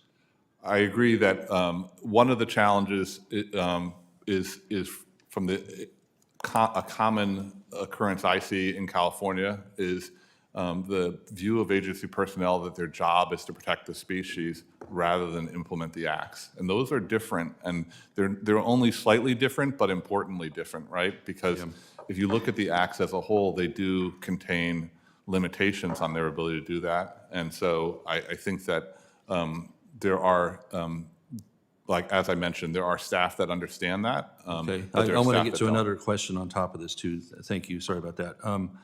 We have in the northern part of my district and Mr. Bentz's district as well, a rampant wolf population is devastating livestock there. And so I guess I'd like to ask panelists, at a recent hearing up there in the north, one of the questions posed to the personnel from the government was that what is the right amount of wolves now? What number do we have that we consider the wolf recovered?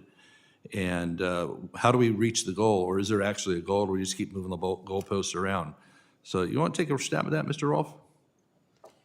Sure.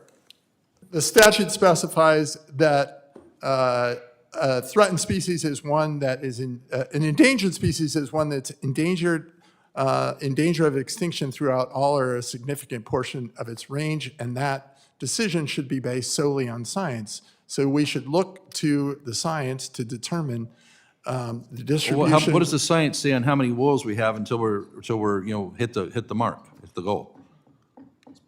Especially in Northern California, there's a gazillion of them in the upper Midwest. How many gray wolves do we need in Northern California to hit the mark?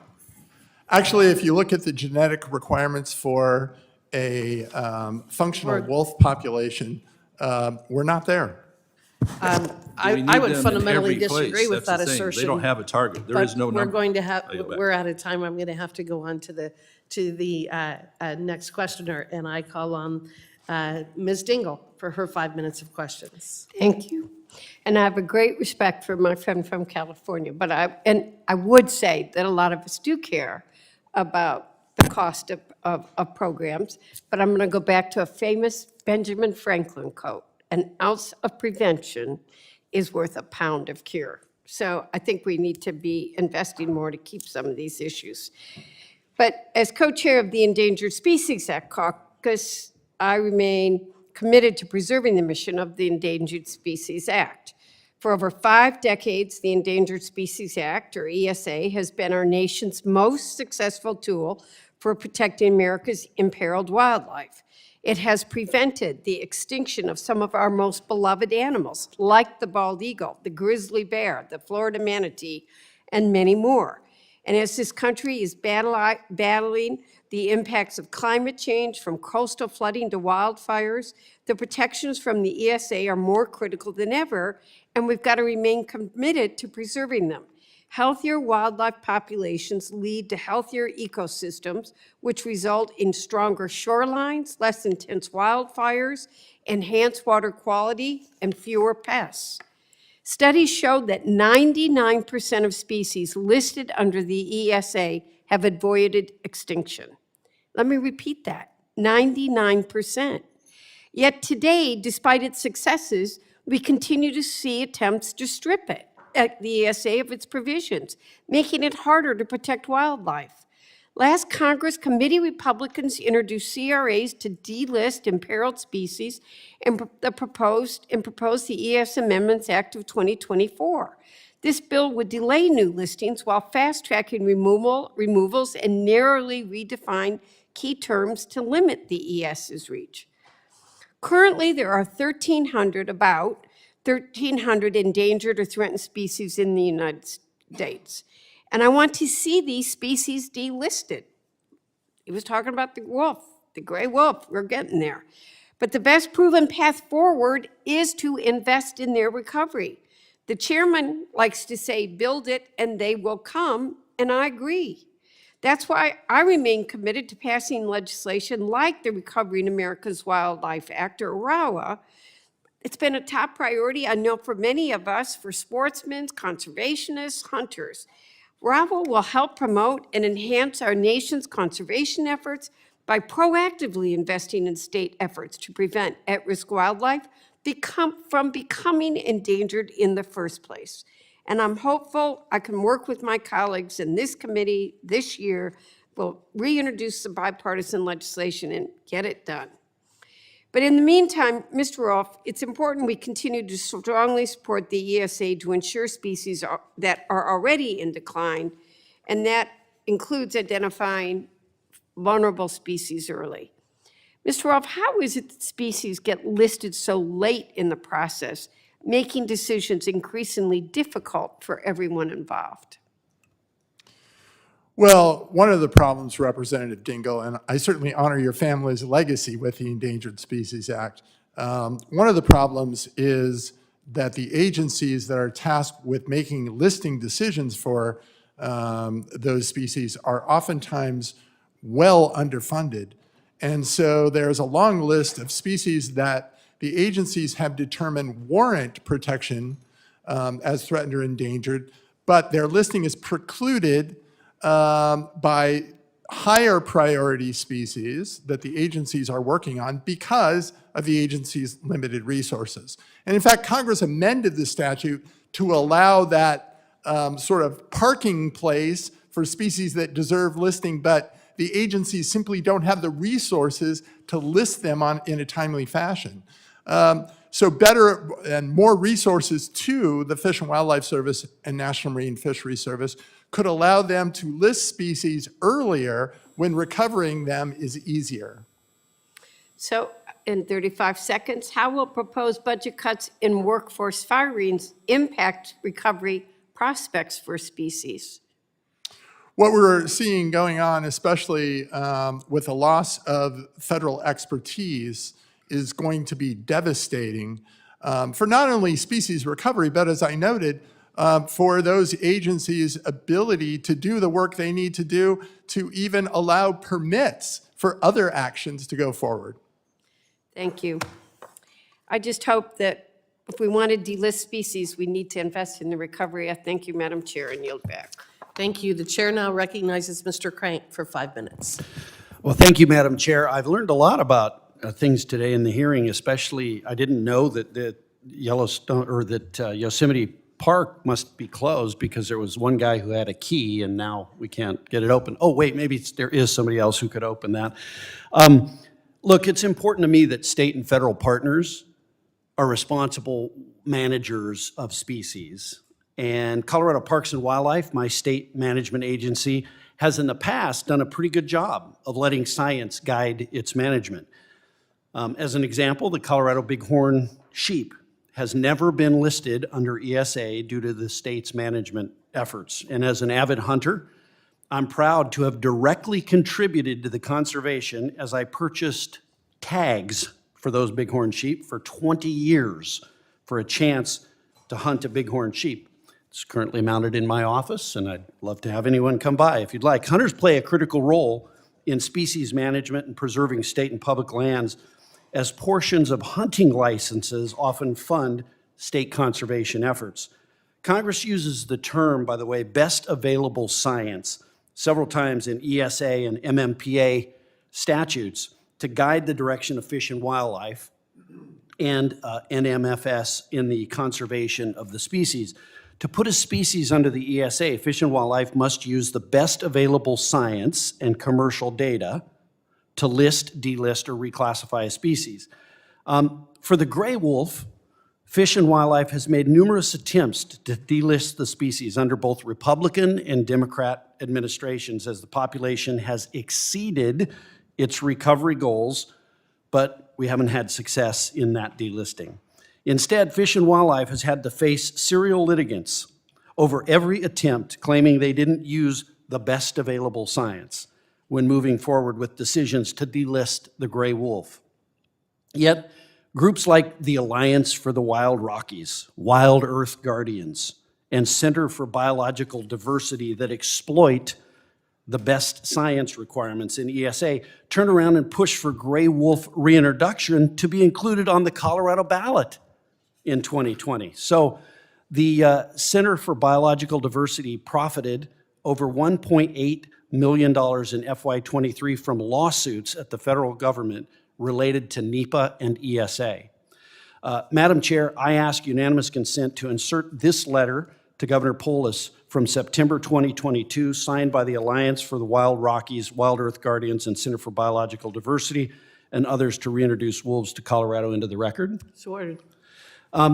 Rather than letting science and data guide the reintroduction of the gray wolf in Colorado, these groups pushed to mandate reintroduction and relied on ballot box biology, leaving little flexibility in the reintroduction program for Colorado Parks and Wildlife.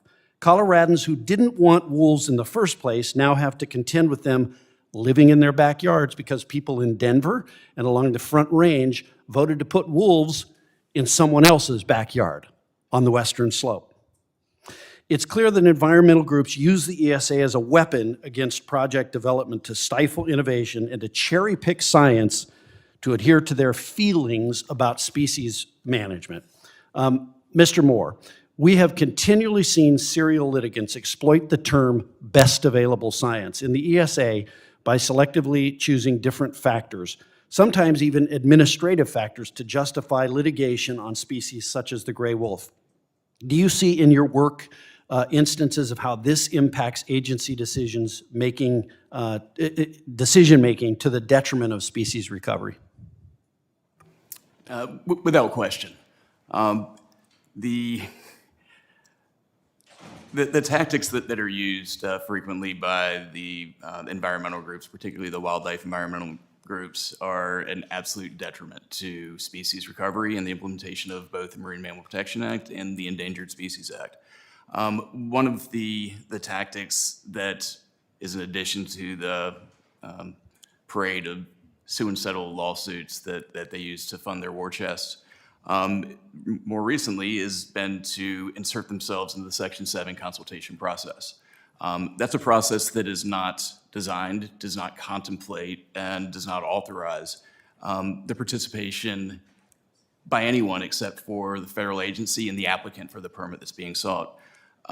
They have done an end around that process, however, by using public documents such as, or public dockets, such as the FERC docket, to dump tens of thousands or more pages of immaterial science on the agencies at the 11th hour before the agency is getting ready to make a decision, and then claim that the decision that the agency made was not based on the best available science that they injected into the record.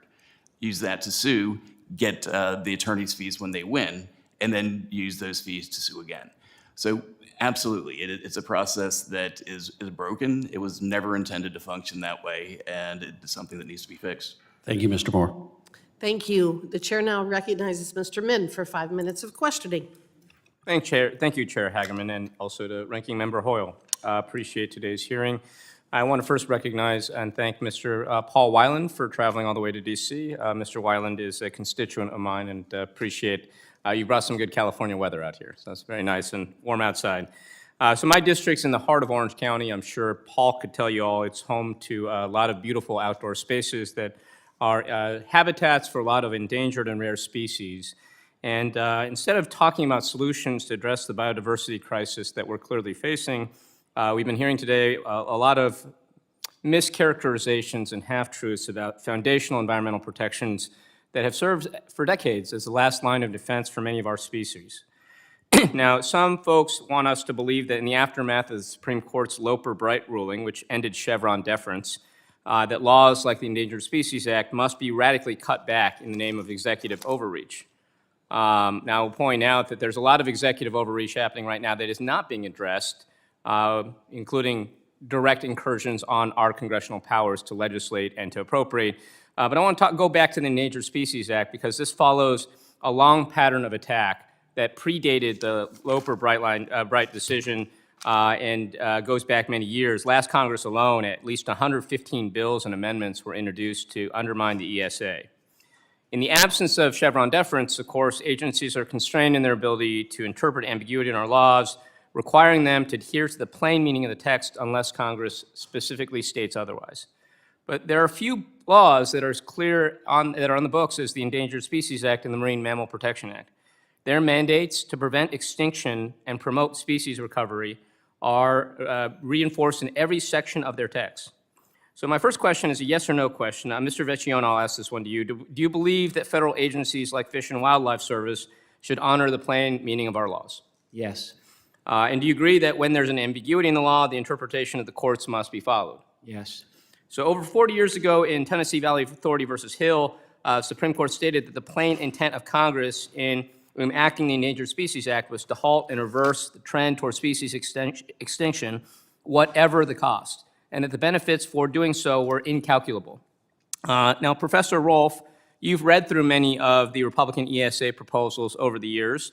Does adding ambiguity and exceptions to the ESA, as many are proposing, improve species outcomes? Does it help fulfill its mandate as reaffirmed by the Supreme Court? No, absolutely not. Most of the proposals to amend the Endangered Species Act that I've seen over the years would weaken the statute considerably and make it much more difficult to attack the biodiversity crisis. How about if we try to undo decades' worth of environmental review regulations and remove guidance on the National Environmental Policy Act as this administration has done? Is that something you see as helping or hurting with the ambiguity? It's doing tremendous damage to our efforts to not only protect the endangered species, but also to make sure that protections for endangered species are compatible with what people need as well. I mean, that's an important part of both NEPA and the Endangered Species Act. And to weaken the act, to deprive federal agencies of resources to implement it, just makes it harder. And reclaim my time, just to follow up on that, what about the Trump-Musk cuts, as you referred to workforce at Fish and Wildlife Services? Does dismantling agencies charged with enforcing these laws help the government fulfill the plain meaning of the ESA? It's absolutely devastating. And so I will just note that the community I represent, as Mr. Weiland knows, where do you live exactly, remind me, Mr. Weiland? Right off the 133. Oh, fantastic. So you're a little bit north. Do you enjoy outdoor activities, fishing, hiking, biking, any of that, surfing? I do enjoy our environment. Yeah, we have quite a lot of beautiful outdoor spaces, mountains, hills, lots of walking trails, beautiful coastline. But unfortunately, we are also subject and on the front lines of a lot of the climate change that we're seeing. Whether it's our shoreline that's eroding every year, whether it's extreme temperatures, the drought that we're facing, we are facing a lot of threats to our ecosystems right now. And that is one of the reasons that the first piece of legislation that I introduced as a member of Congress was the Aquatic Biodiversity Preservation Act, which would provide new tools to sequence the genetic information of at-risk species in our oceans and waters, and to ensure that this data is available for researchers, conservation planners, and the general public so that we can try to get our handle on what is happening with extinction and the loss of biodiversity happening on our coastline. Rising ocean acidification, rising temperatures have really threatened these fragile marine ecosystems, and that is something that I know that a lot of my constituents care deeply about. It's one reason why we have been so aggressive, I've been so aggressive in my career in trying to preserve that scarce biodiversity. And I worry about the effects of this approach that is being discussed today. But with that, I yield back. Thank you. The chair now recognizes Ms. Malloy for 5 minutes of questioning. Thank you, Madam Chairwoman. Thank you all for being here today. You're actually a really great panel. And I just want to point out that I have some real-world experience with dealing with ESA regulation and policy. I have Utah prairie dogs, Mojave desert tortoises, various fish species in my district, and I've also been involved in the state's efforts to avoid the listing of sage grouse and gray wolves in Utah. I worked as an attorney on renewing an incidental take permit for one of those species, and I know firsthand how difficult it is to satisfy the ESA requirements in light of the regulations that have been acted since 1973. So I appreciate a lot of what's been said here today, but Mr. Vecchione, I hope I'm saying your name right. I was really struck by something you said about one of the factors that impacted the court's decision in the Loper-Bright case was a resistance to regulation changing when the statute doesn't change. And I think that's the crux of this whole issue. We're going back and forth on some partisan issues, but the reality is, I want to echo what Chairwoman Hageman said about we need to do a better job of being really clear as Congress about what it is we're asking agencies to do. We also need to be more robust in our oversight of those agencies. What we've done is neglect the agencies, and then policies swing back and forth every time we have a presidential election. There are a lot of things I would love to talk to you about, but I only have 5 minutes. And since the chairwoman did such a great job of talking about that, I just want to say I echo what she says and yield the rest of my time to Chairwoman Hageman. Thank you. Thank you, Ms. Malloy. And Mr. Vecchione, I am going to focus on you again because I do think it's important. We've talked a lot about the Endangered Species Act today, but we also need to focus back on the Loper-Bright decision in reversing the Chevron decision. And what I'd like to ask with you as a practitioner, with all of the various cases that you have handled over the years, with agencies that really have gone rogue in many ways. They're not implementing the law as it was written by Congress, but they're implementing the law as they've interpreted it or reinterpreted it, either through regulations, guidance documents, issuing answers to frequently asked questions, all of the various ways in which agencies have amassed more and more and more power since the APA was adopted in the late 1940s. Could you just provide us with some of the ideas that you have that would make Congress that would help Congress to do better in terms of actual lawmaking so that we can minimize the either judicial or agency interpretation of what it is that we're putting down on paper. Because again, under Article 1, we are the ones that should be writing the law. We should be able to be good at, we should be able to do that well. And I'd love to hear what your advice might be in that regard. Well, there's a couple of things. First of all, we still have to defer to all the agencies on whatever they say about the science. The courts defer to that unless it's way out there, okay? If it's arbitrary and capricious what they did, or if they didn't take into account some last-minute data that was put in under the APA, you can get those knocked out. But the judges will still defer on the facts, and there's no Daubert. There's no, in law, we have to, if I want to put in testimony from an expert, I have to show he's an expert and he used proper methodology. The agencies don't have to do that. And in this case, something struck me from, I have never looked at it before, I looked at the right whale proposal. And I argue, that's where I argued Relentless, right in Boston where it starts. And they said there's about 500 of these whales left. There's 100 female whales, but because of the nature of the Atlantic, they can't know where they are. I find it incredible with the amount of money that's spent by slowing this down. Those whales, you know why they're called right whales? They're called right whales because when they hunted the whales into extinction, they loved them because when they're killed, they float. So you could go out of Nantucket and get them, and they were very easy to process.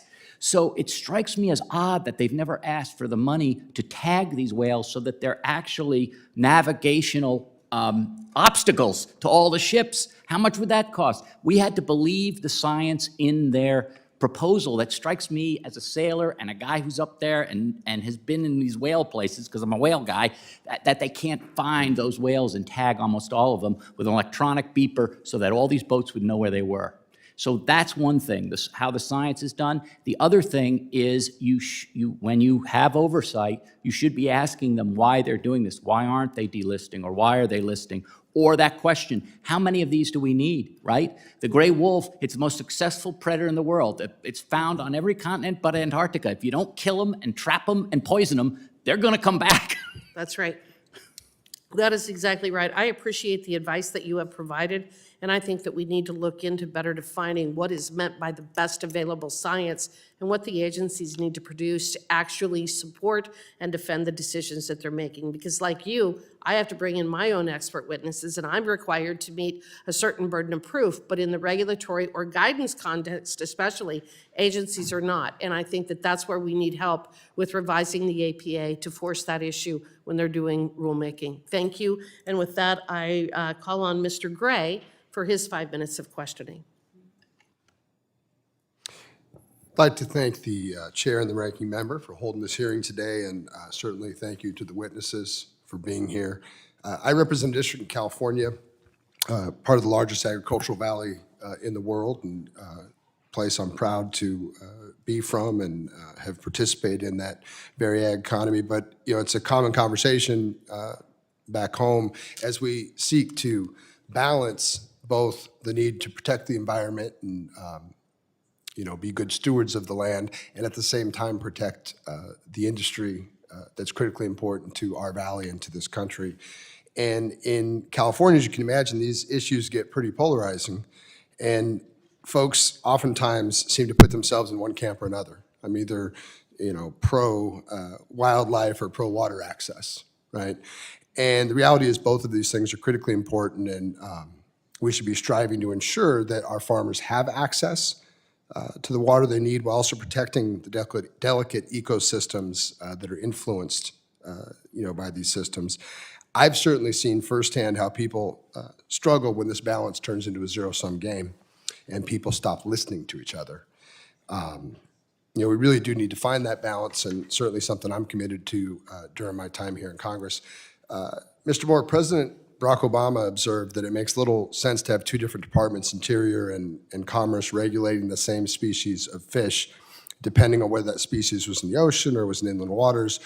And there are circumstances like the Climate Project where biological opinions issued by the Fish and Wildlife Service are inconsistent with biological opinions issued by the National Marine Fisheries Service. Do you think the goals of the Endangered Species Act could be better served by consolidating authority to implement the act in one department, the Department of the Interior? Was that to Mr. Rohlf or to me? Mr. Moore? Oh, okay. Yeah, I mean, I think that there is sense to unifying the expertise among the federal agency and the science and those who know best. But at the same time, there are separate processes between what the National Marine Fisheries Service handles and what the Fish and Wildlife Service handles. And the jurisdictional scopes of both of those agencies at this point appear to be working rather well.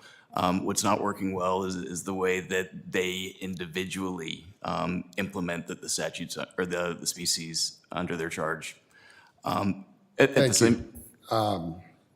Thank you. Appreciate that.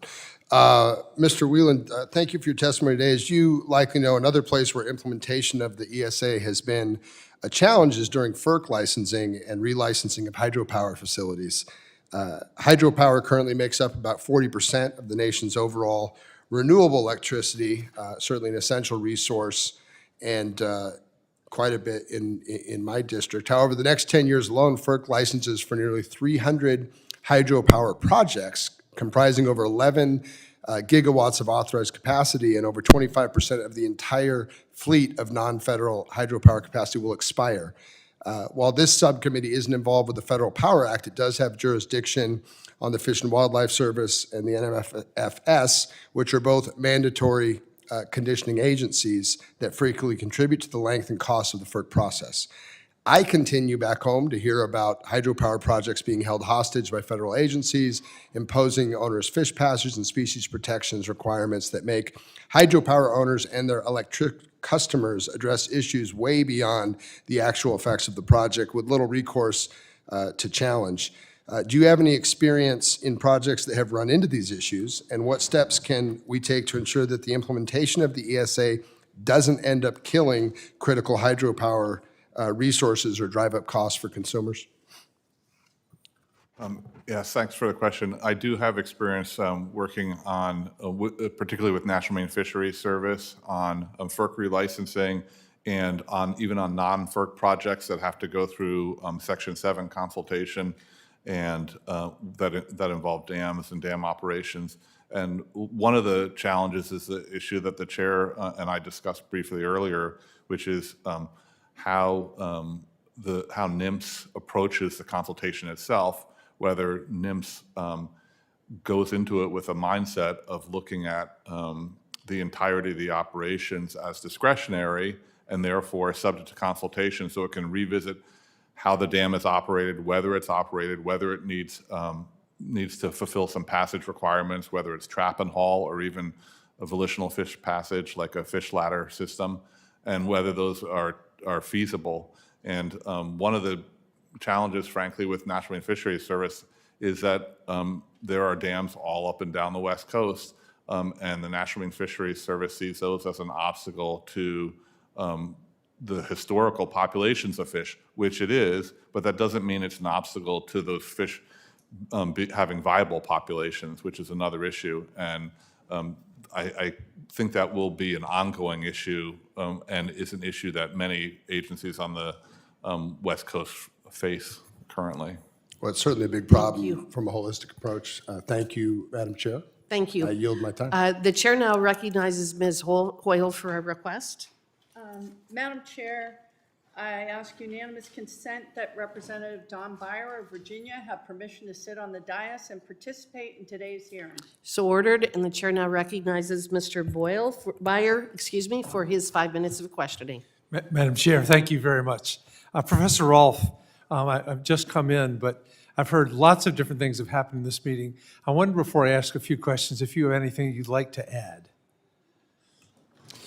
Sure. I just want to reemphasize a couple of points. First of all, protecting and recovering species, protecting their habitats, protects humans as well. We depend on the natural world, just like imperiled species do. The Endangered Species Act and its regulations actually build considerations of species and recovery predictably into everyday decisions of federal agencies. Everybody has gotten used to that. And it's been really interesting to hear how supposedly, when new administrations take over, regulations dramatically change. Well, the Endangered Species Act actually provides a good example. The regulations implementing Section 7 of the Endangered Species Act remained unchanged from 1986 to 2019. There are dramatic changes in 2019 by the Trump administration.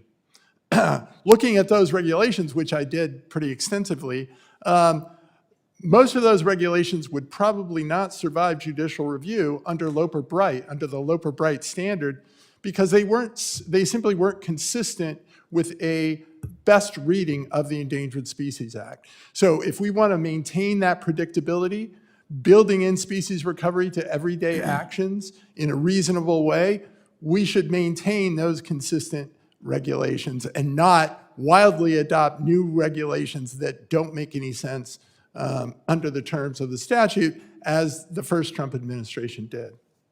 Thank you very much. First of all, Rohlf, you and I are both well aware that the Endangered Species Act is why we were able to stop the extinction of gray wolves in North America.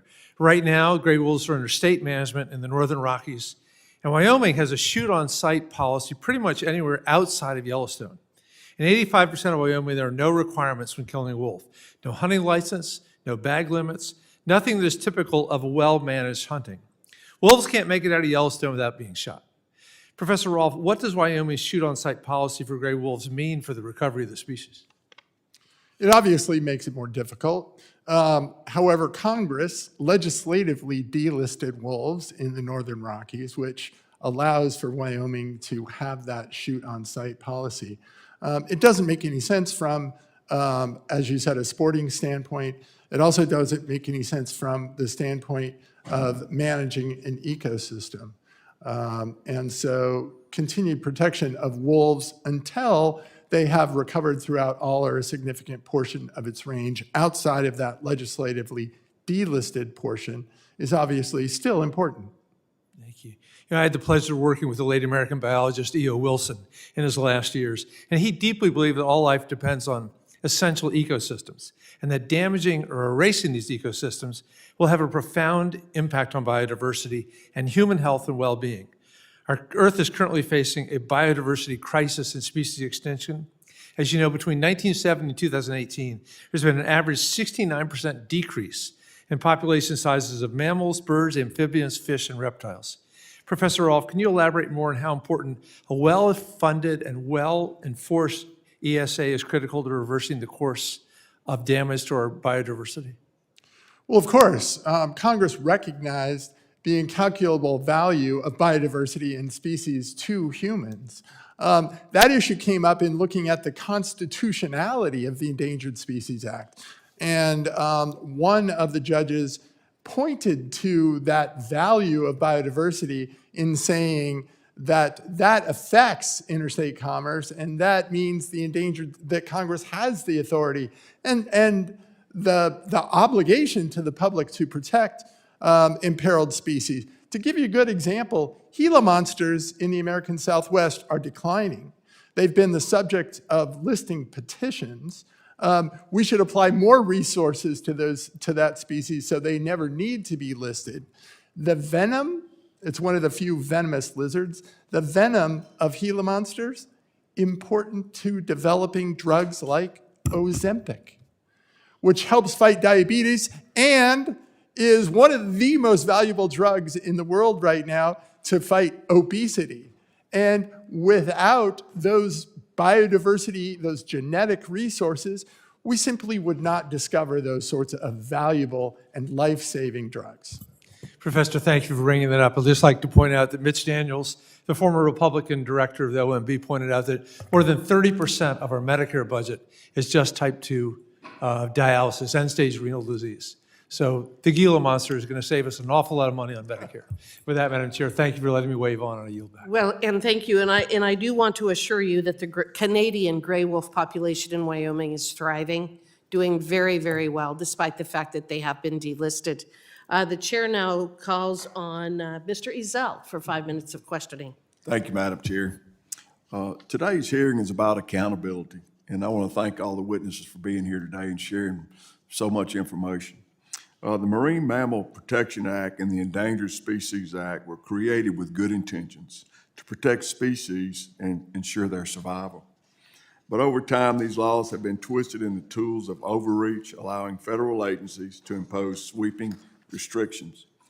The Supreme Court reaffirmed that it is Congress, not unelected bureaucrats, who decide the scope of these laws.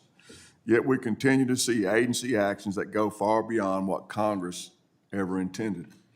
Take the case of the rice whales in the Gulf of America. Policies like these threaten entire industries and livelihoods from shipping, fishing, recreation, and national security. We must ensure conservation efforts are balanced with economic and practical realities. Mr. Weiland, I appreciated your testimony on NOAA's reliance on the precautionary principle. We've seen this play out on the Atlantic coast with the North Atlantic right whale vessel speed rule, which you rightfully called an observed outcome. And in the Gulf of America with rice whales, both proposals would have crippled economies. I support conservation, but it must be grounded in sound science and common sense. This proposal has neither, and in my view, represents the gross overreach of agency authority. Do you believe Congress intended for NOAA to have the power to effectively shut down ocean industries like we saw attempted with the rice whales proposal? No, I do not. I believe that when Congress enacted both the ESA and the MMP, as I testified earlier, that there was a belief that species conservation could occur consistent with economic activity. I think what we see is a consequence of the lack of reauthorization to revisit and update the laws. And reauthorization shouldn't mean all or nothing, either gutting the laws or making them more and more difficult to get through. We should be able to find a way to have common sense reauthorization. Thank you. What changes could Congress make that might bring more balance to the law while still fulfilling its conservation mission? There are a number of changes. Mr. Moore actually pointed out two in his testimony, which he's provided specifically. But there are more that I could talk about than I have time for. I will say one, for example, is just decoupling the Endangered Species Act and the Marine Mammal Protection Act. So right now, before you can get an incidental take statement under Section 7, you need your Marine Mammal Protection Act approval. And there is no reason that it has to be contingent on that. And that's just one very simple step, but there are many others that could be taken. Thank you. Mr. Vecchione, one of the biggest frustrations I hear from my constituents, whether they are shrimpers, farmers, or energy producers, is that they spend years and in some cases millions of dollars trying to comply with agency regulations, only for the rules to keep changing based on lawsuits from radical environmental groups.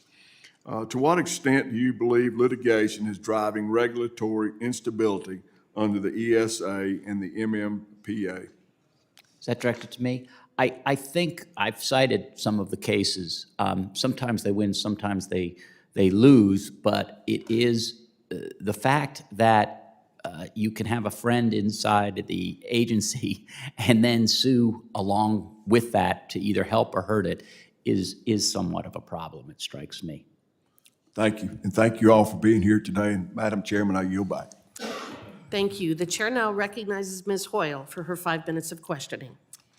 Thank you. Mr. Rohlf, I just wondered, as we finish up this hearing, if you have some final comments on what we've talked about today. Yes, thank you very much, Representative Hoyle. I appreciate everyone's concerns to uphold the policy behind the Endangered Species Act, which is to prevent extinction and to facilitate the recovery of listed species, and also to prevent species from becoming threatened or endangered. I think we can all agree on those things.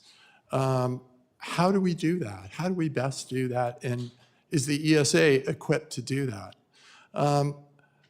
Let me start with the second one. I think the ESA is unequivocally equipped to do all of those things. Many states, property owners, and the federal government have worked together to try to prevent species from becoming threatened or endangered. The prospect of listing has fostered a lot of cooperation and innovation, and in some cases that has protected species before they need to be listed. That is working with the states, that is using state authority, and we should encourage and even fund those sorts of actions.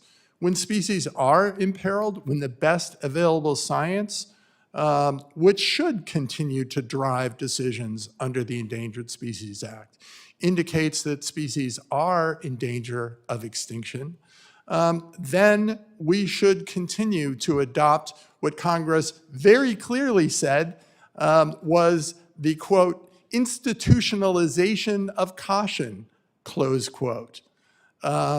And my colleagues here have talked about the precautionary principle as if it's some sort of terrible thing that overregulates everything and we should avoid. Well, actually, Congress was very clear in the Endangered Species Act that Section 7 and the prohibition against federal agencies from taking actions that jeopardize listed species. Congress said when it enacted the Endangered Species Act that that is the institutionalization of caution. And I would submit that that's a very wise idea, that we should institutionalize this sort of consultation process, basically building into permitting, considering upfront the needs of threatened and endangered species in making federal decisions, in permitting other actions to go forward, such as oil and gas exploration in the Gulf or vessels navigating along the East Coast. If we do that with adequate resources, using the best available science, in almost all cases, we've been able to find ways of doing business that don't jeopardize the existence of threatened and endangered species, that minimize impacts to marine mammals, and still allow economic activities to go forward. Does that impose some economic cost? Yes, it may indeed. But we live with resources that we need, and we need to protect those resources that require some degree of investment. So none of that should come as a surprise, but on balance, protecting a functional environment protects us. Finally, everybody talks about, oh, the courts are running this or running that. The courts really are not running anything. The courts evaluate the decisions of federal agencies in implementing the Endangered Species Act and Marine Mammal Protection Act. Sometimes economic interests challenge those decisions by regulators and they win. Sometimes environmental plaintiffs challenge decisions of regulators and they win. But all of those challenges and decisions by courts are based on the law itself and the clear regulations under that statute, and an assessment of whether or not federal agencies use the best available science. So courts aren't running anything. Congress is running it. The Endangered Species Act and its clear regulations are running what happens.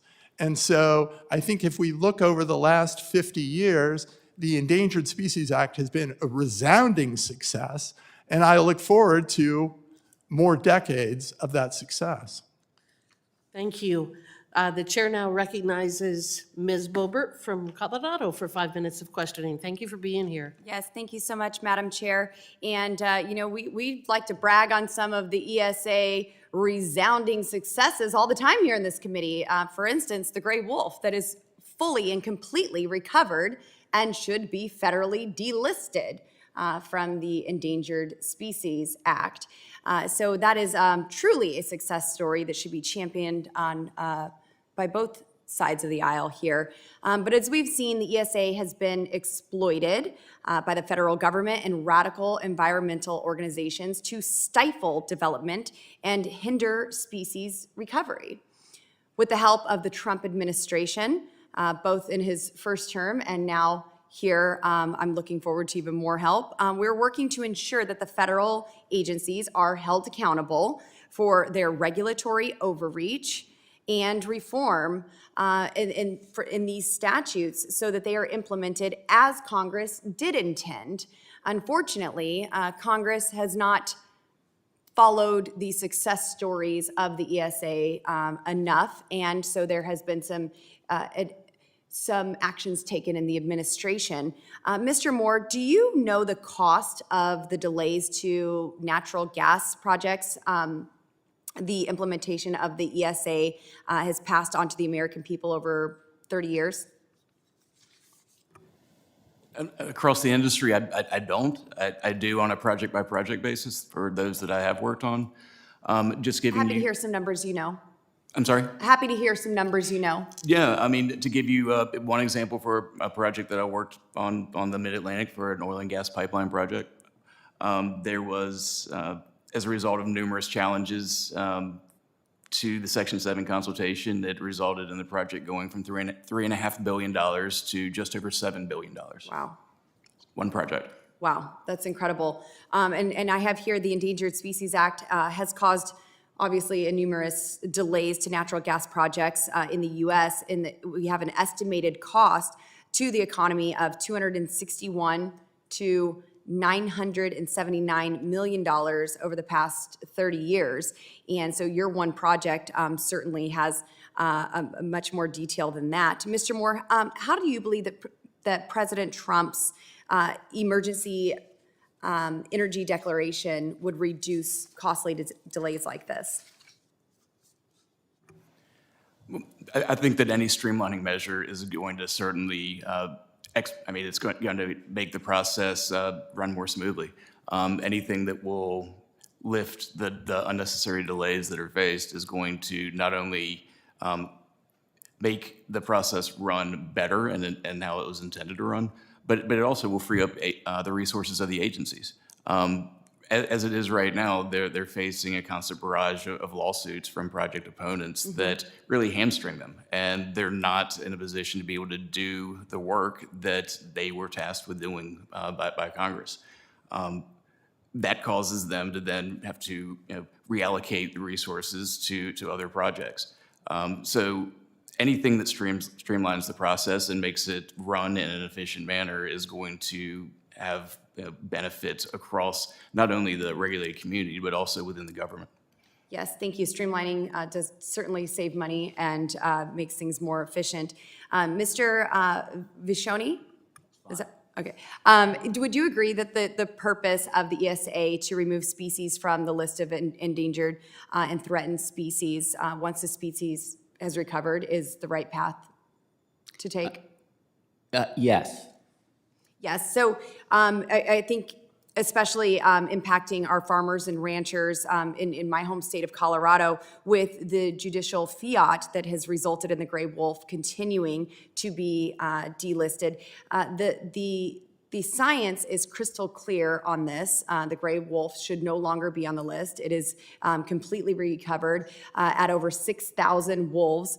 At the time of the first delisting, the gray wolf has been the latest Endangered Species Act success story that we've been focused on here. Now, how have state and tribal management plans help to bring back species like the gray wolf to be fully recovered? And how does keeping them on the list disenfranchise these partnerships? I don't know. Okay, great. Well, I think that working with our tribal lands certainly does help and with this partnership. And, they're even willing to enact their Brno Treaty to prevent the gray wolves from being introduced onto their sovereign land. So thank you for our witnesses who are here today, and have a great day. Thank you. I ask for unanimous consent to enter into the hearing record 4 letters received by the committee.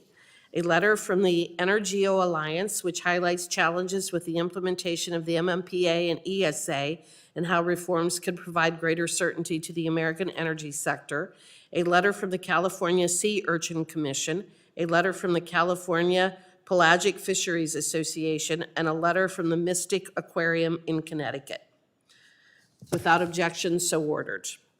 I again want to thank the witnesses for their valuable testimony and the members for their questions. The members of the committee may have some additional questions for the witnesses, and we will ask you to respond to those in writing. Under Committee Rule 3, members of the committee must submit questions to the subcommittee clerk by 5 p.m. Eastern on Monday, March 3rd. The hearing record will be held open for 10 business days for those responses. Without objection, the subcommittee stands adjourned.